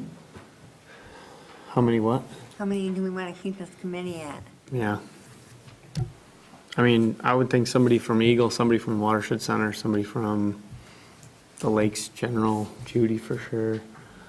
I mean, More than 10. yeah, I'd say 6. It gets really bad when you get more than that. Because I think with the idea, what you're talking about is for that group to get together and kind of having a working session and then provide some clarification on this or some advice on how to maybe refine this so that it's a more productive consideration when we bring it on the November 9th agenda, right? Okay. yes. Thank you for that. I only hope that we have something to present to the public for the public hearing, because I'm not exactly sure what we would be talking about. Well, I think you'd want to get something by the October meeting? I think we can get some, I mean, it depends on scheduling, but Yeah, we have to have 15 days to notice it. Well, Yeah, no, but you need, I was just saying, you want the planning commission to understand what it is that this can be considered for November 9th. Of course not. Yeah, it'd be a good idea if we knew what we were doing. If you can have something, and you're working from a base, you're not starting from scratch here, but if you can have something at least in the October 5th packet of some suggestions, that's what, I would keep it simple. And that way we understand what the refinement of the request is, obviously working in conjunction with the applicant, and then that way it can be properly noticed, plenty of time for the November 9th public hearing. And then that would still have to go off to the town board as well, so. So maybe we can have a quick conversation later this week, depend on what our talking points are for that meeting. Yeah. You need a meeting before you have a meeting. Absolutely. You need a meeting to schedule the meeting before you have the meeting to talk about the meeting. Yes. Okay, all right. Why don't we meet on it? But we're at a meeting right now. All right, moving on to cabin courts, introduction to possible amendment. Claire. Okay. We discussed this amendment, I think, was it the last regular meeting? I think it was. I think so. I think it was in August. And I know that this has been brought up in the past, and I kind of looked back more globally at the small cabins that have operated in the lake area. They're on Arbutus, Spider, Rennie, High Lakes. Leslie helped put together an inventory of our existing cabin courts, so they range in size from 2 units to 14 units. The older ones are much smaller than our minimum size of a residential dwelling unit. They range generally in size from about 400 square feet to 800 square feet in size. But then looking at the zoning requirements, cabin courts are considered a use by right in the Lakes Area District, which means, they're not subject to any type of special land use permit. They're basically just permitted so long as they meet all of the standards. The problem is we don't have any standards in place for cabin courts. So there's no standards related to the development or intensity of the cabin courts. The resorts, they don't have size, density, or use restrictions. They can be rented nightly, unlike the short-term rentals. And also unlike the short-term rental licensing ordinance, cabin courts are exempt from obtaining any type of license. So I think that just given the increased pressure for kind of some of these transient uses, we're seeing that cabin court provision is not working anymore. And so staff recommendation would be that the Planning Commission consider removing cabin courts altogether from the zoning ordinance. Transient rentals could still be accommodated in the Lakes area through the existing cabin courts, which there are 63 of them. They could also be accommodated through short-term rentals, which are licensed. There's currently 85 licensed short-term rentals in the Forest Lakes area. And the existing cabin courts, if this amendment was approved, those would become, legal, non-conforming uses, and so those could continue to operate, but this would in effect basically not allow any new cabin court developments to move forward in the Forest Lakes overlay. So I do think that we could, the township can continue to, allow a mix of transient and rental and long-term residents within that Forest Lakes overlay by removing this provision from the ordinance. If we remove cabin courts from the ordinance, would those 63 existing need to apply for short-term rental licenses? That's a really good question. It seems like that would be the cleanest way to do it, but we would need to seek legal counsel. Okay. Dan? I think all the signs are pointing to go. Meeting, I'm okay with removal. I mean, it sounds like our council's on board with it, and staff's definitely on board with it. Makes sense to me. We've banged our head against the wall for, I don't know how many. You definitely saved yourself from the short-term rental ordinance program we went through a couple years ago. It's there for a reason. I think we could probably pick up the slack with that, so I'm okay with it. And actually, just to respond to that question, our short-term rental ordinance right now states that cabin courts are exempt. So I think that if we made a change to the short-term rental license, then that would in fact change the exemption for cabin courts. So do we need to do that at Because the exact licensing same time? ordinance doesn't grandfather anything in. So do we need to do that at the exact same time? That'd probably be a reasonable. So we shouldn't do anything tonight?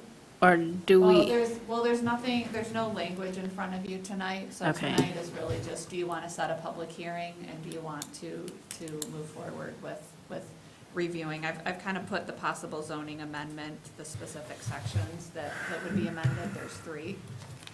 So we could certainly schedule a public hearing within the next month or so to remove cabin courts from the ordinance. And we could amend the short-term rental licensing ordinance at that time. We've got a work session scheduled in October to take a look at other amendments to the short-term rental licensing, specifically just looking at the number and evaluation of a possible cap. So we are going to be taking a review of the short-term rental ordinance in the near future. And it would be good to know if these 63 are going in there before we cap it till below the number for which would allow the 63 to get in there. Okay. Carl? I'm in favor of setting a public hearing to consider removing it. Is that a motion? Sure, I make a motion to set a public hearing for, what date?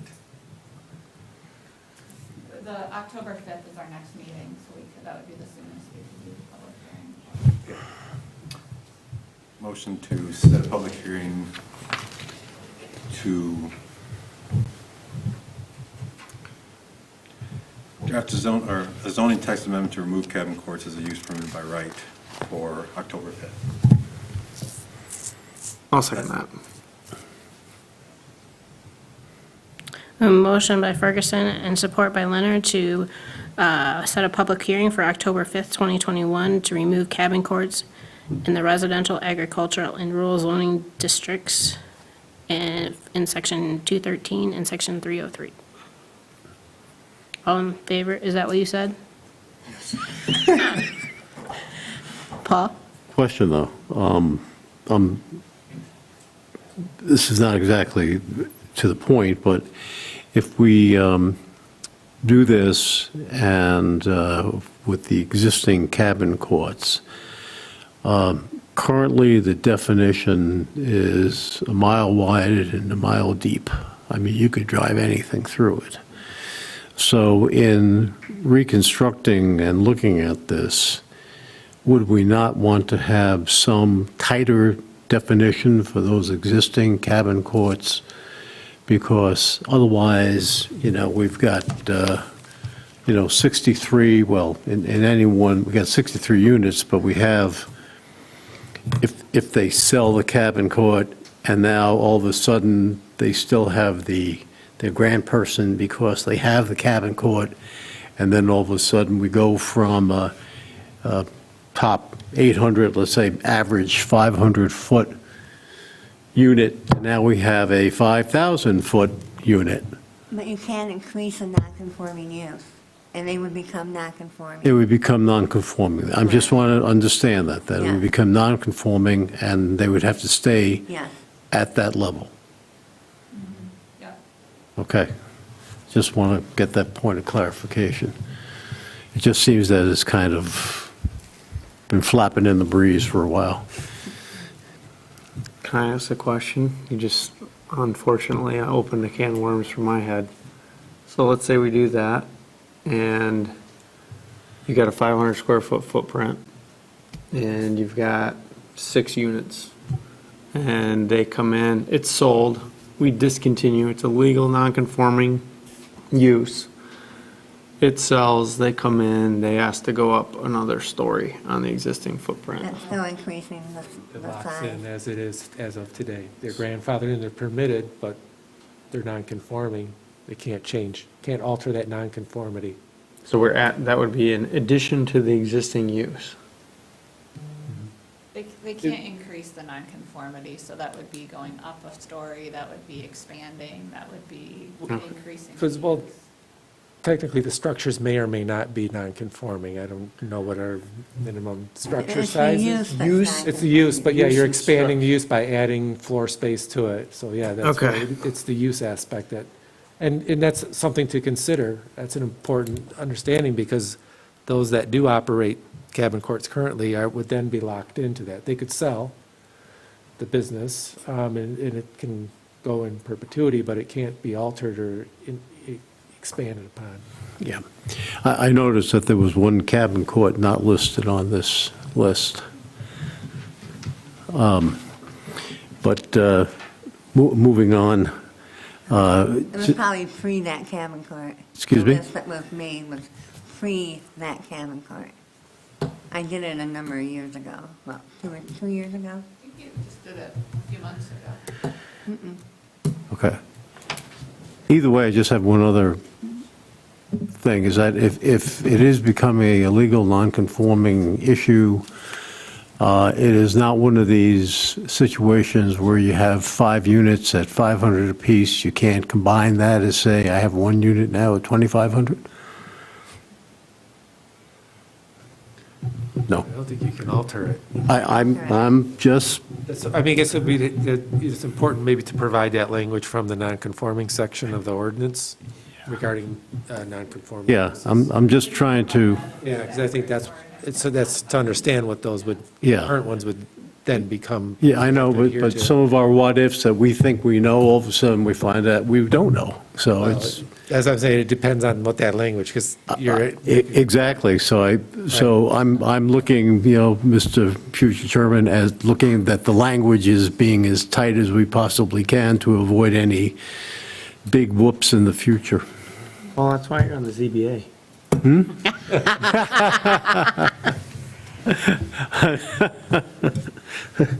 I'm just one vote. Any other comment? We have a motion on the floor. Are we ready to vote? Okay, we have a motion by Ferguson, support by Leonard. All in favor signify by saying aye. Aye. All opposed, same sign. Motion passes. Next on the agenda is for public comment for anything that was on tonight's agenda. If you would like to make a comment, please come to the lectern, state your name and address, and please keep your comments to about 3 minutes. And don't have a clock. I'm not going to time you, but we do request you stay about 3 minutes. Come on up to the lectern. Thank you.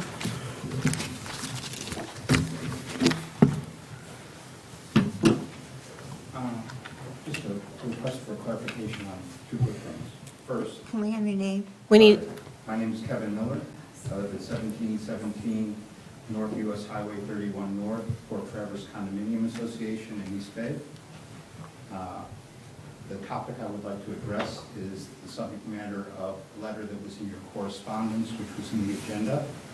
It was a letter from the Planning and Zoning Department to TC Water Sports, who were here earlier this evening with regard to the preliminary review of their site plan at Irish Boat Shop. I want to be careful.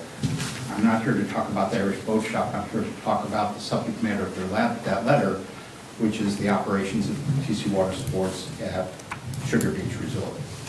And as long as that's considered a matter on the agenda, I think this is the... go ahead, Kevin. And the other quick question was, I may go slightly over 3 minutes. There are 2 other people here from Port Traverse. Hopefully they won't need to step in, but if they did, could they cede their time to me to just finish? Just go ahead, just Okay, do what you can to keep it brief. I will.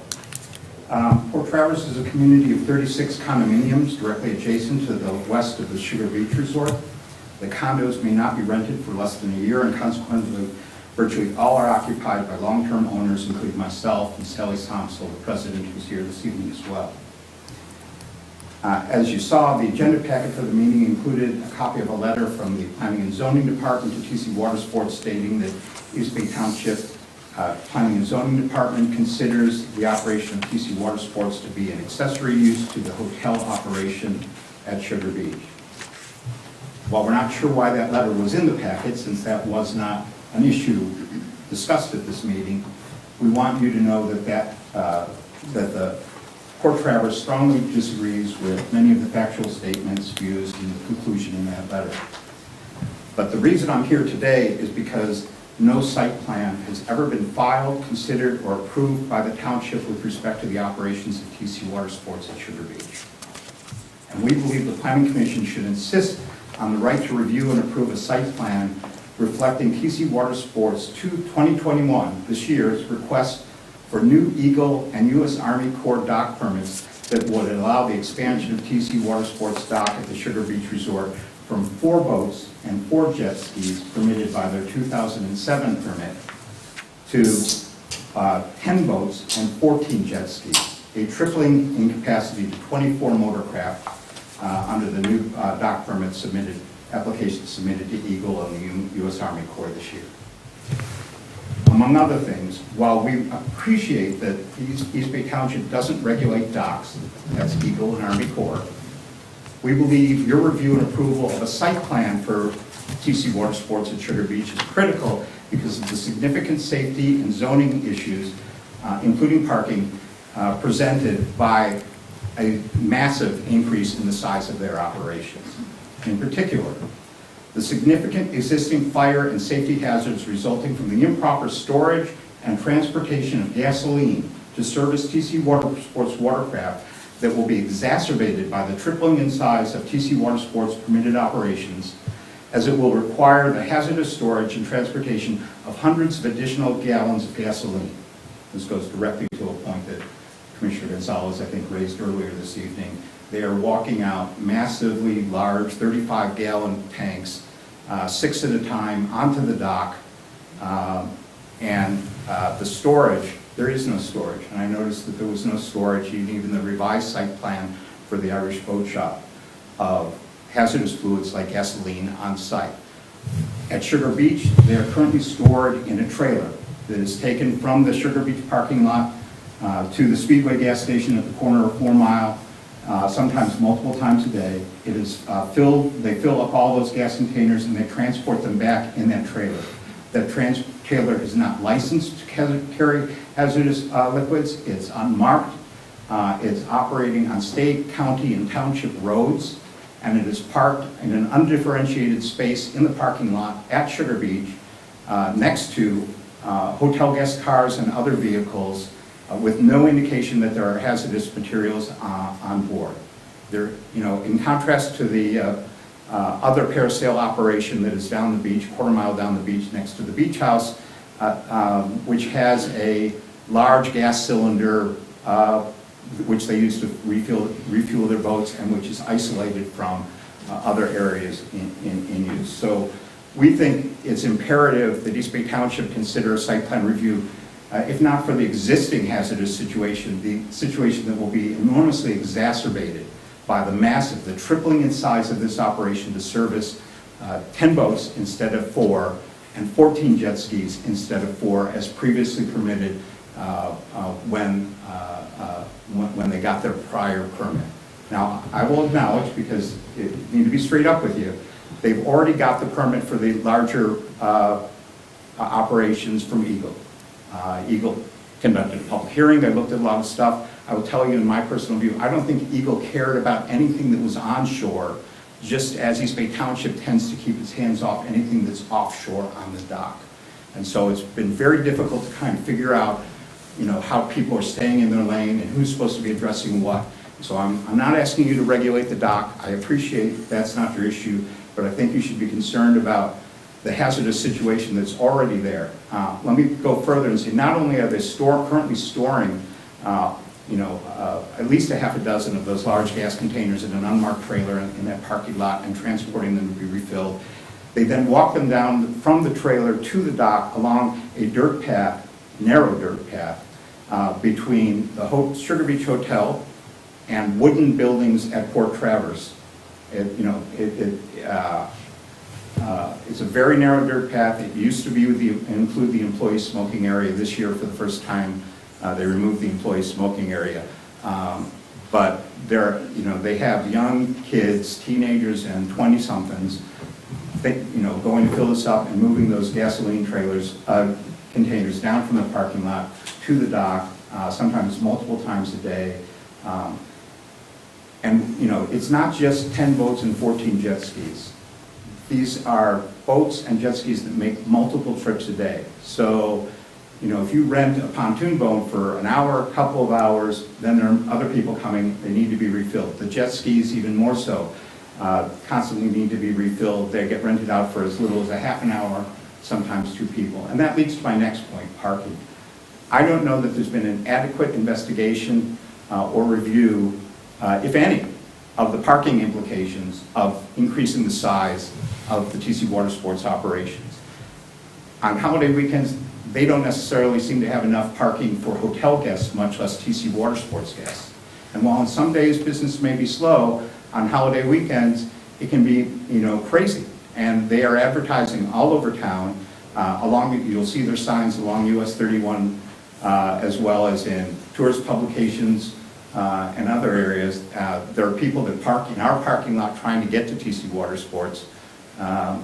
And that's going to be exacerbated when they triple the size to 10 boats and 14 jet skis. Because I don't know where all of these people that are coming to rent those boats and jet skis are going to park in addition to the Sugar Beach hotel guests. So while I'm trying to stay within the lane and focus on issues that I think are of legitimate concern to you, I'm here today to urge you to consider insisting upon a site plan approval before they triple the size of the operations of TC Water Sports at Sugar Beach. We're not looking to put them out of business. Their initial dock permit from Eagle and Ace allowed 4 boats and 4 jet skis. They started to push that over time. They substantially increased it over the last few years. We started complaining about it. We've been trying to do everything we can in a reasonable and a polite and appropriate way to get some resolution. But what they've done, and we've got Eagle to address certain things, but what they've done on the East Bay Township side is really, to us, still a very, very significant concern, and something that if you're insisting on a site plan review of what they're going to install at the Irish Boat Shop, I don't know why you wouldn't insist on a site plan review of a tripling in the size of their permitted operations at Sugar Beach. Thank you for your time. I appreciate you listening to me, and frankly, I appreciate the time and effort commissioners put into doing what I consider to be an extremely difficult job. Thank you. Thank you. Anybody else would like to make public comment? Please come to the lectern and state your name and address. I'm Allison Tinker, resident in 1902 North Avenue, and that's at Arbutus Lake. And I'm coming here with 2 hats on. Okay. One is a lake owner, and also as a representative of the Arbutus Lake Association Board. And I have a letter here, and we had a concern because we didn't see it included in the packet that you guys received regarding the amendment on permeable pavers. And I can address that. The township sends the correspondence to all planning commissioners received it, and it's a part of the permanent record, but just due to the number of comments that we've been receiving, the policy is that we are not including the correspondence in the packets. We did receive it. Has everybody had a chance to read it? Yeah, I did. And I urge you to read it. I'm off the hook then on reading this letter, but I do urge you to take a look at it because it has wonderful information regarding the permeable pavers and the construction within the 50-foot buffer and our board's stance on that and whether or not we accept that as an amendment to the Forest Lakes overlay. Now as a homeowner, there's been some construction 2 doors down, and you guys talked about regulating what's been put in terms of retaining walls and these permeable pavers and whatnot. And for the last 2 months, I've had the, I don't know if it's a really onerous job of keeping track, along with some of my other neighbors, of what's been going on by a landscaper in that area with a homeowner who is not permanent there, but who lives in another state. And so we have had to kind of keep track and keep an eye on what's happening, and they're building within the 50-foot setback. And they've installed retaining walls. They've installed a system of patio that has a fire ring in it and all sorts of things. It looks like a permeable patio, right? Is that, have you had a chance to look at it? Anyway, I think Preston probably. And I would like to submit these because you guys are going to be reviewing this here in November, right? And these are some of the... If you give them to Leslie. Okay.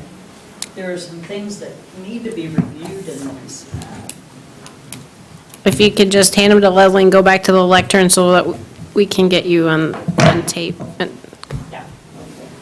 There are some things of concern, and here it is, the retaining wall question. Like, where is that regulated? Came up because the hole was dug and a retaining wall was placed in.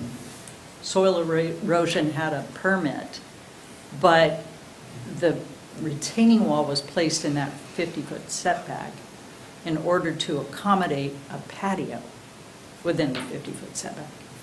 So it wasn't to push back the land. And it was done, and then it was continued on, and for the last 2 months, they've constructed this fabulous thing. Well, they pulled out all the natural vegetation that goes down to the water, and that's what some of these pictures also show. These pictures were done, these two, today. They filled in the permeable pavers with fill, concrete. So now we've got a impermeable structure. So I'm really wondering who regulates this if it's not the Forest Lakes overlay, and if it's not our East Bay Township. You know, one person or one group is saying, yes, we can put retaining walls in there if it's holding back. Another group says, no, we don't do this in the Forest Lakes overlay. It's very confusing. So while you guys are talking about permeable pavers and whatnot, things are going on and they're being built, and they're costly structures for the homeowner then to remove after they've already ripped out 100-year-old tree, you know, that was deemed dead. So I did, but it just happens to be right in the view corridor from the house down to the water, and right in the kind of the patio area. So I'm very concerned as a homeowner that we are destroying that very buffer that is so important and is referenced. So I applaud you guys because you're looking at it, and I loved what I heard tonight. And I appreciate you reviewing it and also taking these photographs and hopefully making some changes or at least stopping that discussion completely. Thank you. All right, thanks.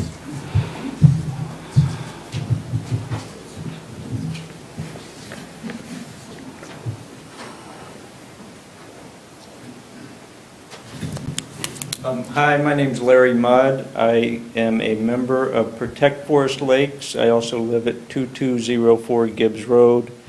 I believe a letter I wrote about the permeable pavers was in the packet. I did find it interesting that the gentleman who was suggesting the pavers needed a buffer zone around them. Well, that's exactly what already exists. I mean, I've got a copy of the 231, and it specifically says in the intent section, you know, this 50-foot buffer zone, this section is intended to promote the preservation of natural features around and near lakefronts that are characterized by their current natural state. I mean, I think you did a great job when that all happened. We just think that needs to continue to be enforced. And that was a point that I was trying to make is, you know, the slopes around all of these, I mean, at least most of the lots. Granted, you can have a flat lot, but if you don't have a flat lot and you want to have a flat patio, you definitely are going to need some sort of wall, some sort of retaining wall. And I guess I would like to be educated, as Allison had brought up. I read Section 231.6 of the zoning ordinance, which is the forest lay overlay, the very last section. It says specifically, fences and walls shall not be prohibited, or shall be prohibited from being either constructed, installed, or extended into the required 50-foot filter and buffer strip. And then I know there was some confusion, and maybe this is where it comes from. There's a section of 405.2M that talks about retaining walls, and it was in my letter too. That specific sentence, the exact words are shore improvements, beach improvements, such as a shoreline fill, retaining walls, seawall, and similar shoreline stabilization uses. I mean, those to me, I mean, I know what a goal line is in a football game. It is a line. I mean, a shoreline is a shoreline. I don't believe that section relates to 50 feet. So I think the definition of a retaining wall in that 50-foot buffer wall, in that 50-foot zoning, I mean, the 50-foot buffer zone is a wall. And there's a section here that specifically says you can't have a wall. So I'd be curious how to interpret this, because we're trying to educate people around the lake. What do these rules really mean? I'm not sure who to ask that question to. If you call the township offices and talk to Claire or Preston or Leslie, they can help you out with the interpretation that the township has. But as Claire mentioned earlier, there is an issue with retaining walls in the state and the county right now. So that's why she mentioned that she would like to tighten up some of the things within the Forest Lake overlay. But if you call any one of the three of them, they can help you. Okay, I've seen correspondence then relating to the interpretation of a retaining wall that didn't seem to make sense to myself as well as a whole lot of other people. What would be the suggestion if we don't agree with that interpretation? You need to contact Claire or Preston or Leslie and talk to them about it so that you I can. can make just a clarification. I have communicated with Larry, and we've had, just based on our legal counsel and him looking at those two sections of this ordinance, he said it's not ideal language, but the best interpretation that we have at this time is that retaining walls are subject to county and state, and then any other type of walls that are not shoreline stabilization would be under the purview of the township, which is that they're not permitted. So I think that there's two options. One is to come before the ZBA for an interpretation of that, and the other option would be for the Planning Commission to take a look at amending the ordinance to tighten that up. Okay, thank you.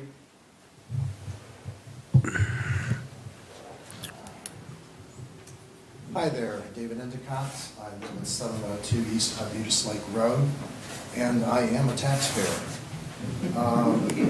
The Forest Lakes overlay was created to protect East Bay Township's most valuable resources: the bay, the rolling hills, inland lakes, and woods. These assets are the number one reason that drives people to live here, play here, recreate here, vacation here.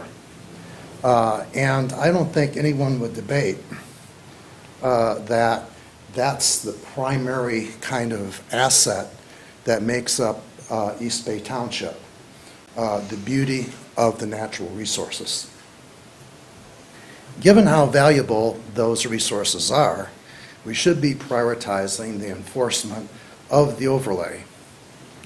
Instead, I've seen an erosion of enforcement take place over the past few years.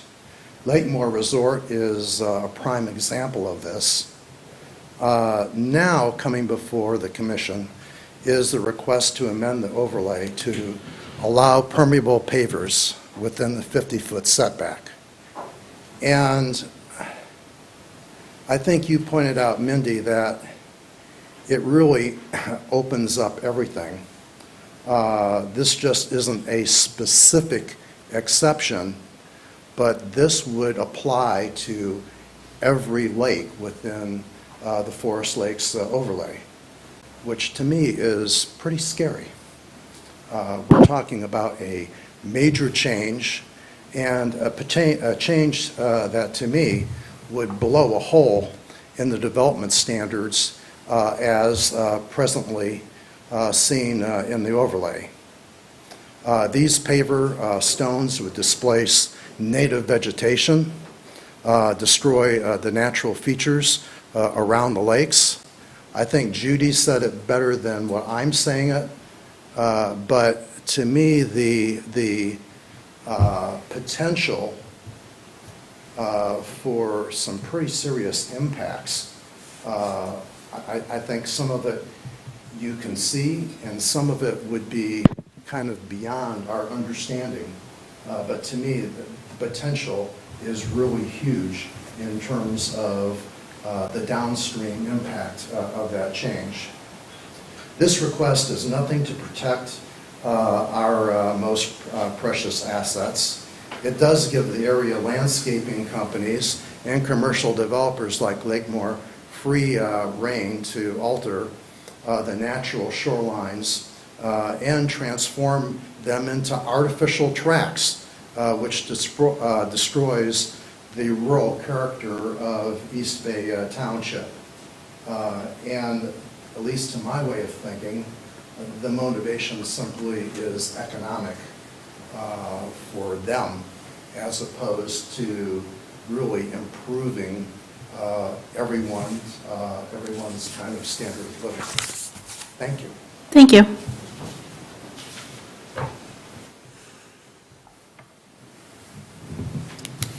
Good evening. Caitlin Flensky, 660 East Arbutus Lake Road. As taxpayers, we chose to live in the Forest Lakes overlay. We want the trees and the natural vegetation because they protect the water's quality. Our area is called the Forest Lakes for a reason. Please keep it that way. Secondly, thank you for taking the time to review and possibly eliminate cabin courts from the ordinance. A big thank you to Commissioner Gonzalez for bringing up the issues of the existing definition. I respectfully urge you to still define very explicitly what this non-conforming use will equate to. We have recently experienced challenges with other legal non-conforming uses within the ordinance, and we have been told that the ordinance is not specific enough. This would not stand up in court. Please prevent this from happening again. It needs to be clearly defined. Can a short-term rental license be required? Special land use permit, environmental study, and very specific limitations on size, capacity, environmental impact, intensity, and accessory uses. Thank you. Thank you. Next.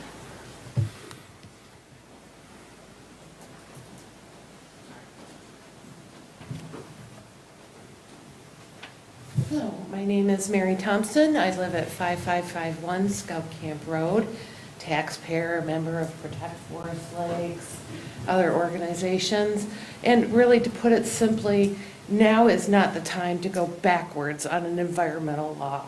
This 50-foot buffer doesn't just protect the lake from us, but us from the lake.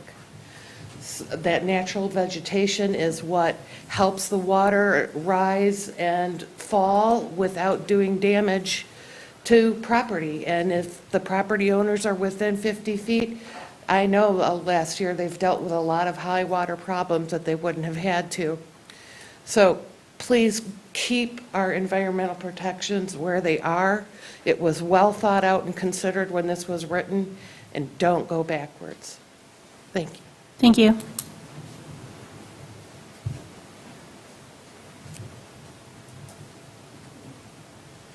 Hello, Commissioners. I'm Carol Chakra.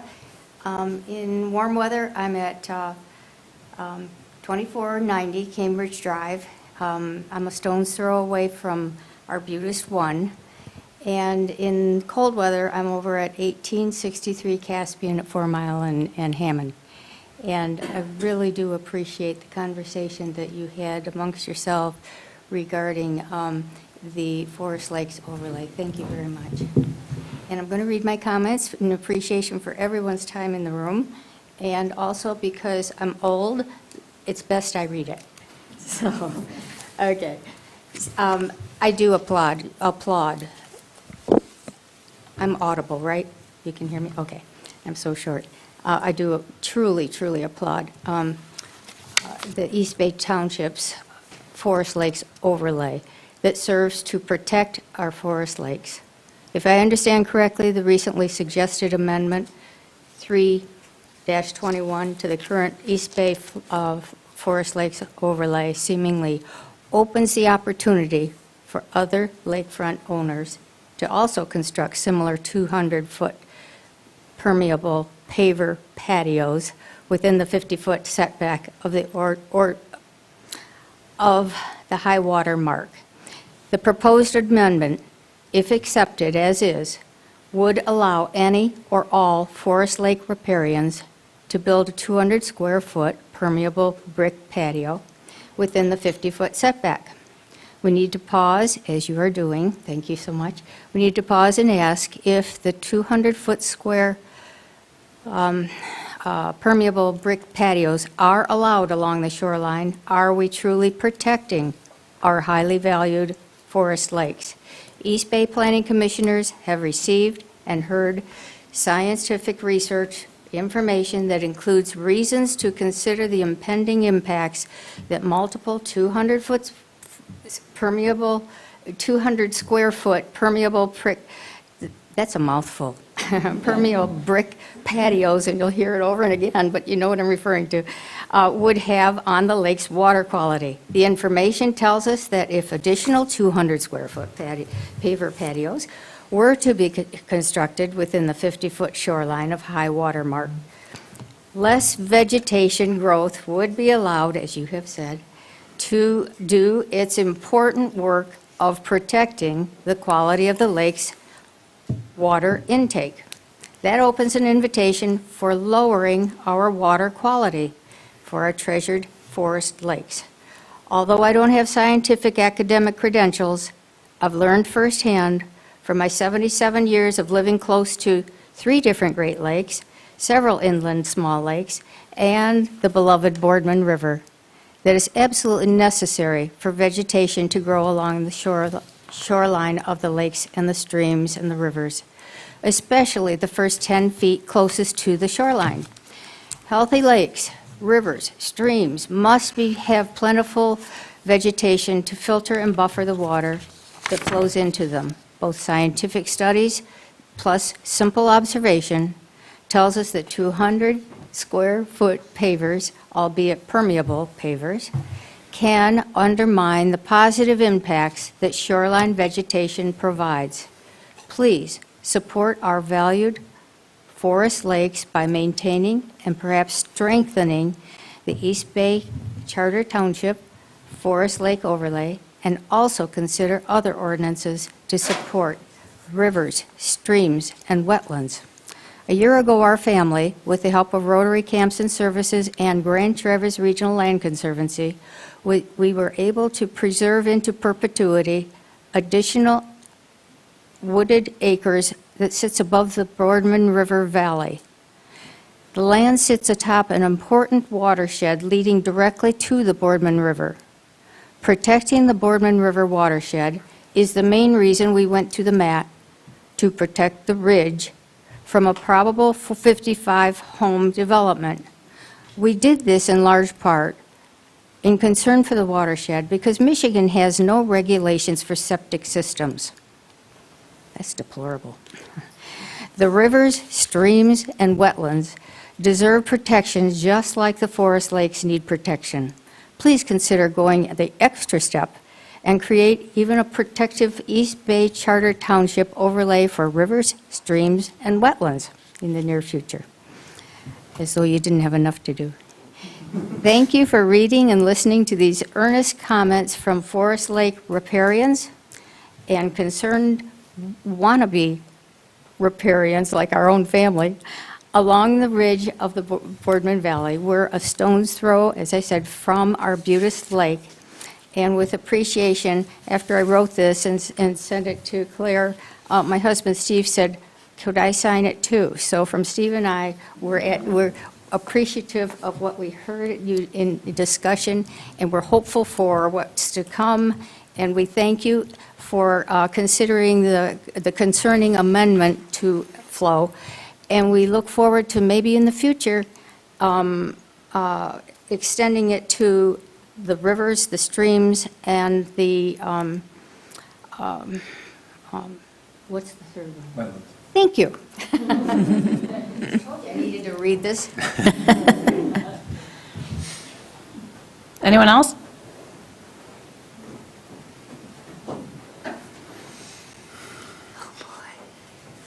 I am Robert Espin. I live at 4262 North Spider Lake Road. My wife and Marilyn and I have lived at this residence for 54 years. I've watched East Bay Township grow, sometimes good, sometimes bad, but I am here to address the cabin court issue. In eliminating 4 locations from the ordinance, it seems only appropriate to reinstate these cabin courts as short-term rentals as they were when they started.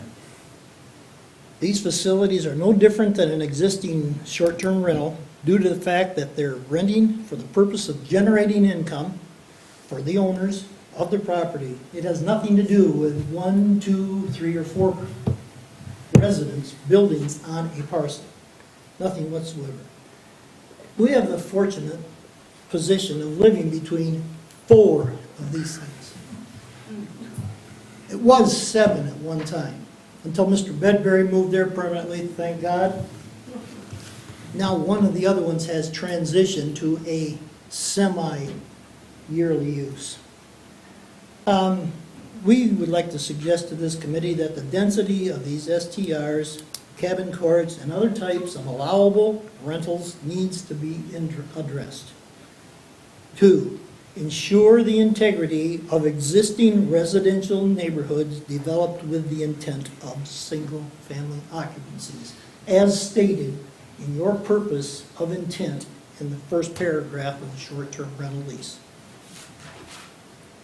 There, in my opinion, is no difference in an STR and a cabin court, or in fact, any other type of rental in the township under the short-term rental agreement. I would suggest to the commission that it would only be fair to all types of rentals that a licensing system be put in place that would be fair and equitable, and under one condition.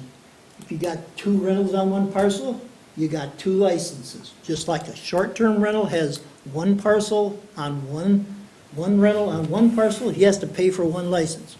Why would you get away with 1 license and 2 parcels, or 1 license for 2 rentals, okay?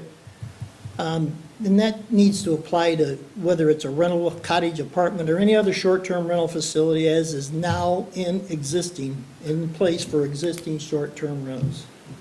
Why does one type of rental pay and others get by without paying when they're doing the same exact thing? They're renting weekly, getting their pay, and they don't have to pay for a license. They don't have to have a 4-day separation between rentals. These cabin courts, I witnessed last June 20th, before COVID this year, 7 times in 2 weeks, two cottages next to us rented for 1 day and 2 days. It's like a motel. Anybody else live by a motel around here? In a residential neighborhood? I do.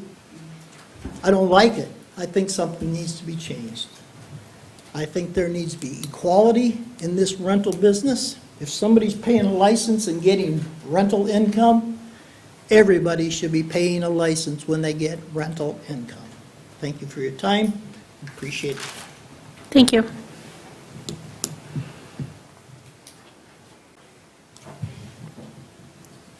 Hey, my name is Barb Bedbury, and my husband and I reside at 4226 North Spire Lake Road, and we are neighbors of Bob that just talked.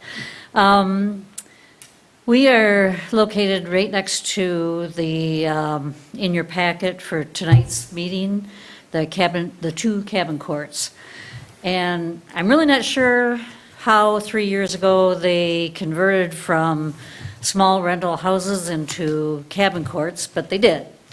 And some of the things, the following issues, I'm going to tell you have happened since they became cabin courts. And that's why I'm totally opposed to cabin courts. The first thing is trash bins. The residents of the cabin courts in the past have left trash bins out on the street. At one point, there were 3 weeks before their removal.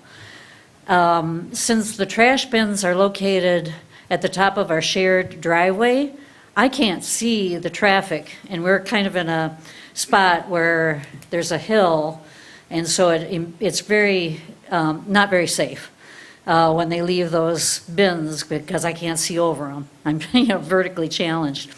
So another aspect is the changeovers in the cabin courts. During the pandemic, the changeovers have occurred in less than 2 hours, between one tenant and another one that's coming in. I thought they were supposed to have a 24-hour break or something to that effect before occupancy. So I don't know how that managed to happen. I have a feeling it has to do with, cabin courts, that they can pretty much do whatever they want to do. The other thing is there's no local manager for us to talk to when issues arise. We have no recourse but to call the owners, and the conversations that I've had with the owners have been pretty futile. They live more than 100 miles away, so they won't address any immediate issues. We've just had to resolve them on our own. Another issue is limited parking. Since there is limited parking on their designated driveway, some of the tenants will park on the grass. They often do this when they bring in boat trailers. With the number of cars that arrive, it makes me question how many people are actually staying in those cabins. The smaller cabin only has 1 bedroom, and the larger one has 2 bedrooms. And we've seen, between the 2 driveways, there's really, they've been full with cars, which is about 8 spots between the 2 cabins. And the last issue is the other cabin courts and how they've made me realize that, we need to get rid of these cabin courts. We've been living at Spider Lake for the past 6 years. We enjoy living in this quiet fishing lake. Recently, on Arbutus Lake, as another person has mentioned, an owner purchased several small cottages on Arbutus Lake. They hired a builder to convert these small cottages into a mega resort called Lakemore. In my opinion, this resort is a disaster. The land has been clear-cut, causing serious erosion issues. They have allowed big wedding parties that create loud music and noise late into the night. And now they are building a marina, increasing the boat traffic. Not to mention, the engines on these powerful boats churn up the sand underneath the water, causing waves that reverberate toward the land and cause erosion on the shoreline. I think I speak for the majority of the people that live on Spider Lake that we do not want mega resorts to disrupt our national environment. Lakemore should never have happened, and we certainly don't want it to happen anywhere else. Therefore, I would love for you to ban all future cabin courts, and any existing cabin courts should comply with the short-term rental ordinances. Thank you for listening. Thank you. Anyone else?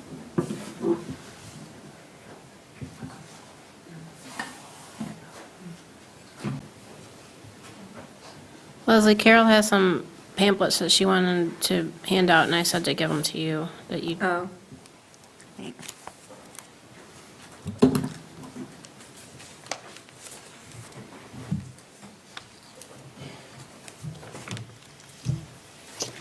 Good evening, Commissioners.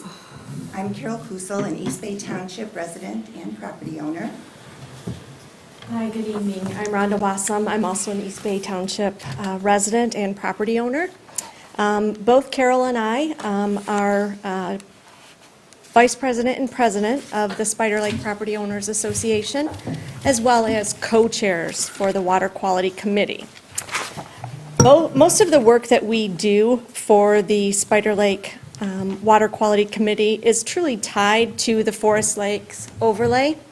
And we are not in favor of changing the language to allow these paver patios, permeable paver patios, yes, that is a tongue tire, within 50 feet of the shoreline. We hope that you will leave it as it is. Carol and I are going to rotate through this. These are statements that we prepared before this evening, and I think that they will serve to repeat a number of the discussions you've had, which we appreciate greatly.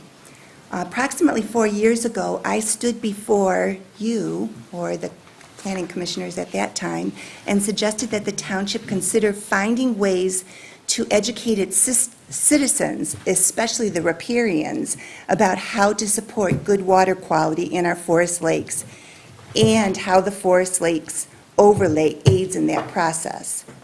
Since then, I, along with other Forest Lakes riparians, established the information series Protecting Our Lakes and Shorelands, also known as the POLE series. It is run for 3 years, having 3 presentations each year, and the last 6 of those are available on a YouTube site sponsored by the Grand Traverse Conservation District, full of information for protecting our lakes and shorelands. Likewise, following discussion with riparians and the Planning Commission, but nearly 14 years ago, the Forest Lakes overlay was thoughtfully designed to protect our township's lakes and shorelands, especially the water quality. Tonight, and within now the next 2 months at least, as you contemplate the proposed amendment, number 3-21, to the forest overlays, we urge you to carefully consider how and why the Forest Lakes overlay came to be and why it should be maintained and strengthened, not weakened. Rhonda and I together will go over just 3 points that we think are of importance, and there's handouts that refer to each of those. So lakes are living ecosystems that support a multitude of mini ecosystems. A buffered shoreline is the best tool to support the living systems that in turn enhance water quality by decreasing runoff of pollutants, including herbicides, pesticides, excessive nutrients, and sand and soil. The buffers outlined in the Forest Lakes overlay are essential to the water quality, the ecosystems, and our property values. The buffered shoreline provisions should be maintained, not weakened, by allowing the permeable brick patios within that buffer zone, especially since decks are already allowed as an option for shoreline seating. There are many other ways to address the shorelines, and you can refer to the handout that denotes an online booklet called, and Carol's got it here, Shoreline Living, for more details about the buffer zones. And I can personally attest to the ease in supporting a buffered shoreline with native plants, as my husband and I recently cleared up and planted native plants on our shoreline 6 feet deep and nearly 70 feet across the front. The rest of it is either a dock or a small walkway, and the rest is all just natural. And so that can easily be done. The more I learn within the association, our water quality that we do, that was a great opportunity for me to make an impact. And I'm hoping that the language you will not change will continue to support. Point number 2, be referring to the handout from the Tip of the Mitt watershed about beach sanding. At first review, the proposed permeable pavers seem like a good option. However, many aspects should be considered. All pavers are not alike, as you folks have discussed. Who will determine which pavers can be used? Can all pavers manage the increased rate of rainfall that Northwest Michigan has recently experienced and are predicted to continue? To install a paver system, one must prepare a pathway to the patio, along with the patio site itself. That process takes out more vegetation than the 200 square feet, and in the process compacts the soil en route to the patio site, potentially causing more pathways for runoffs during and post-construction. The pavers require an understructure of stones and sand. Who will supervise the installation process to assure that it is correct at each stage? For a handout by the Tip of the Mitt watershed, the mineral composition of sand is not consistent. Though primarily quartz, the sand can obtain or can contain other things, like for instance iron, which encourages bacteria growth that then produces rust-colored slime deposits and oil-like films on the sand as they oxidize the iron. Or perhaps the sand has clay mixed in, and when the rain comes down, that clay can wash into the water and decrease the water clarity. That sand could also have phosphorus in it, and if present with the rain and the flow, it can wash into the water and contribute to increased plant growth and alga blooms. Who will ensure that the materials used for the underlayers of the patio system are free of pollutants and invasive species? So please refer to that handout for a great deal more information about sanding. Point 3. Although water quality is highly important to our property values, aesthetics are also a factor. Consider what our forest lake shorelines would look like if the majority of people added paver patios. Our shorelines would look more like parking lots instead of the lush life of sustaining trees and plants and all of the critters that thrive there. As just a point of reference, I just had a brand-new neighbor move in, and they looked at numerous lakes within the Grand Traverse region, and they chose Spider Lake. And they told me the reason that they chose Spider Lake is because all the beautiful trees are still there. All of the wildlife is in the woods, coming right up, on their driveway and such. And they moved here from Texas, not having, any knowledge of the area. But after touring all of those lakes, picked Spider Lake.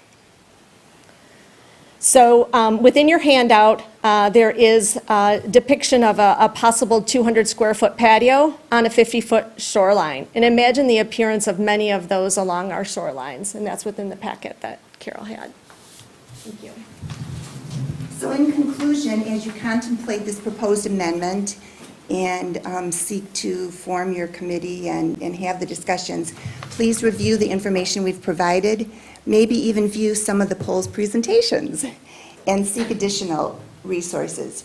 Recall, please, that the majority of East Bay Charter Township citizens have repeatedly, and I mean repeatedly, voiced their interest in protecting the natural beauty of our township, as it sustains us personally and as a community through cleaner water and air, aesthetics, property values, recreation, and more. We're confident that you will decide to uphold the Forest Lakes overlay and perhaps determine that it needs additions that support the overall well-being of our lakes and shorelands. Thank you very much for your work you have already done and all your time this evening and the anticipated work ahead. Thank you. John, I have to leave. My son is out there. I have to get him to bed.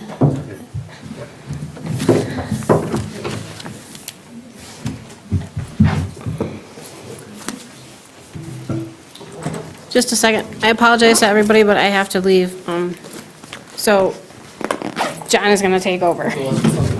No, my son is in the hallway, so I got to take him to bed. Good evening. My name is Ralph Bednars. I reside at 1380 Autumn Trail on Rainy Lake. I want to thank all the commissioners for listening to my comments tonight and during previous planning commission meetings about the importance of protecting the unique lakes in the Forest Lakes District. I encourage you to continue to review, clarify, and strengthen our zoning ordinances for, quote, protecting the lakes, streams, and natural areas within the township, unquote, a top priority of the community. Being a lakefront property owner on Rainy Lake and a retired limnologist from the Michigan DNR and DEQ, I have a unique perspective of lake ecology and the importance of protective lakes management in the Forest Lakes District. Tonight I want to comment on Agenda Item 9D, the proposed zoning amendment number 3-21, permeable patios in the Forest Lakes Overlay District. Let me first disclose that during my career with the DEQ, I helped develop the Certified Natural Shoreline Professionals, CNSP program, as part of the Michigan Natural Shoreline Partnership. I am one of the contributing authors of the CNSP training manual, this particular document here. I continue to serve as a trainer for the CNSP, and I am a certified natural shoreline professional. Additionally, I coordinated the 2007 National Lakes Assessment, the NLA, in Michigan, and managed Michigan's 2012 NLA, as well as served as a national trainer in the 2012 NLA. The results of the 2007 and 2012 National Lake Assessments indicate that habitat alteration is a major stressor for Michigan inland lakes, and the loss of natural shorelines is the biggest threat to the overall health of Michigan's inland lakes.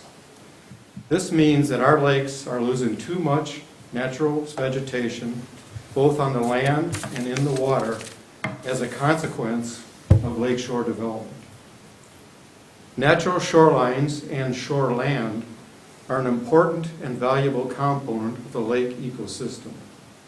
The shoreline and shoreland area is a transition zone between water and land and should be a very diverse environment that provides for a great variety of fish, plants, birds, and other animals. A healthy shoreline and shoreland area is also essential for maintaining water quality, slowing runoff, and limiting erosion.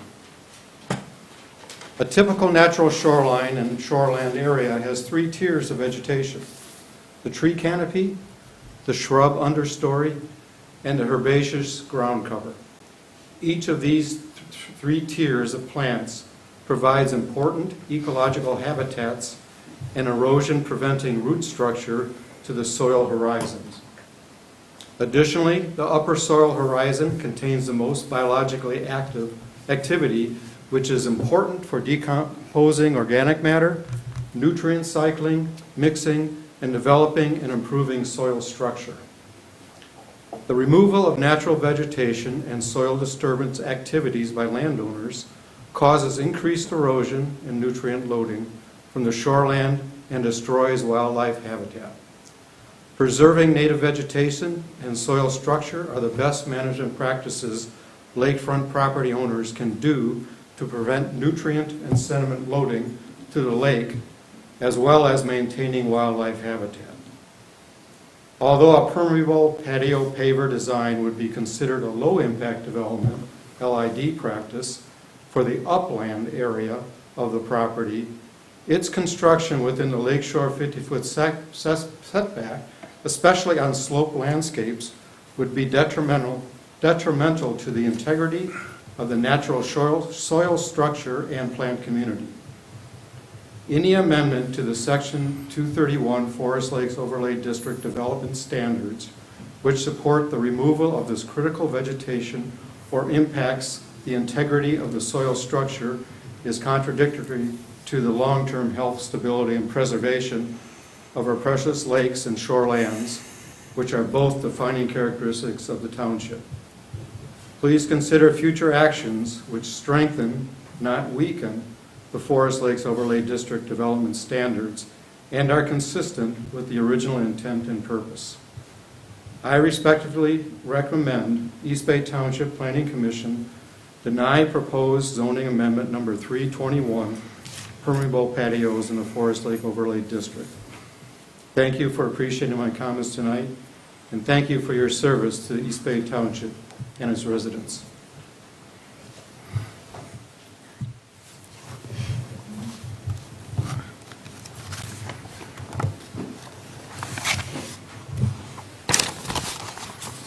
I intended to stay silent tonight. My name is Sue Foster, and I am the newly elected president of the Arbutus Lake Association.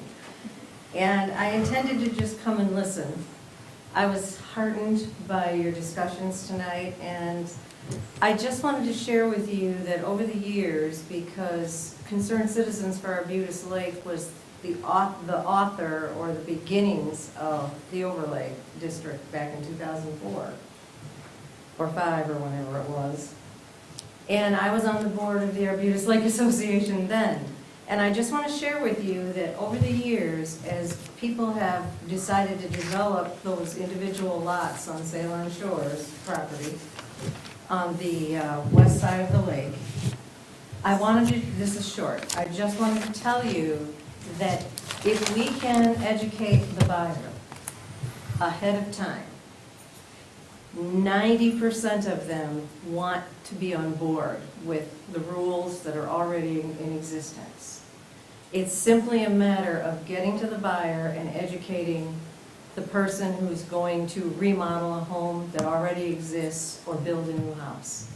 And 90% of all the people that we've reached and talked to and welcomed to the lake understand why they're there and why those rules are in place. And so I just wanted to share with you, this is doable.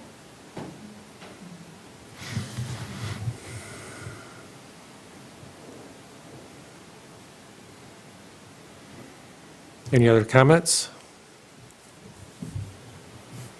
Okay, we'll close public comment and move on to our next agenda item.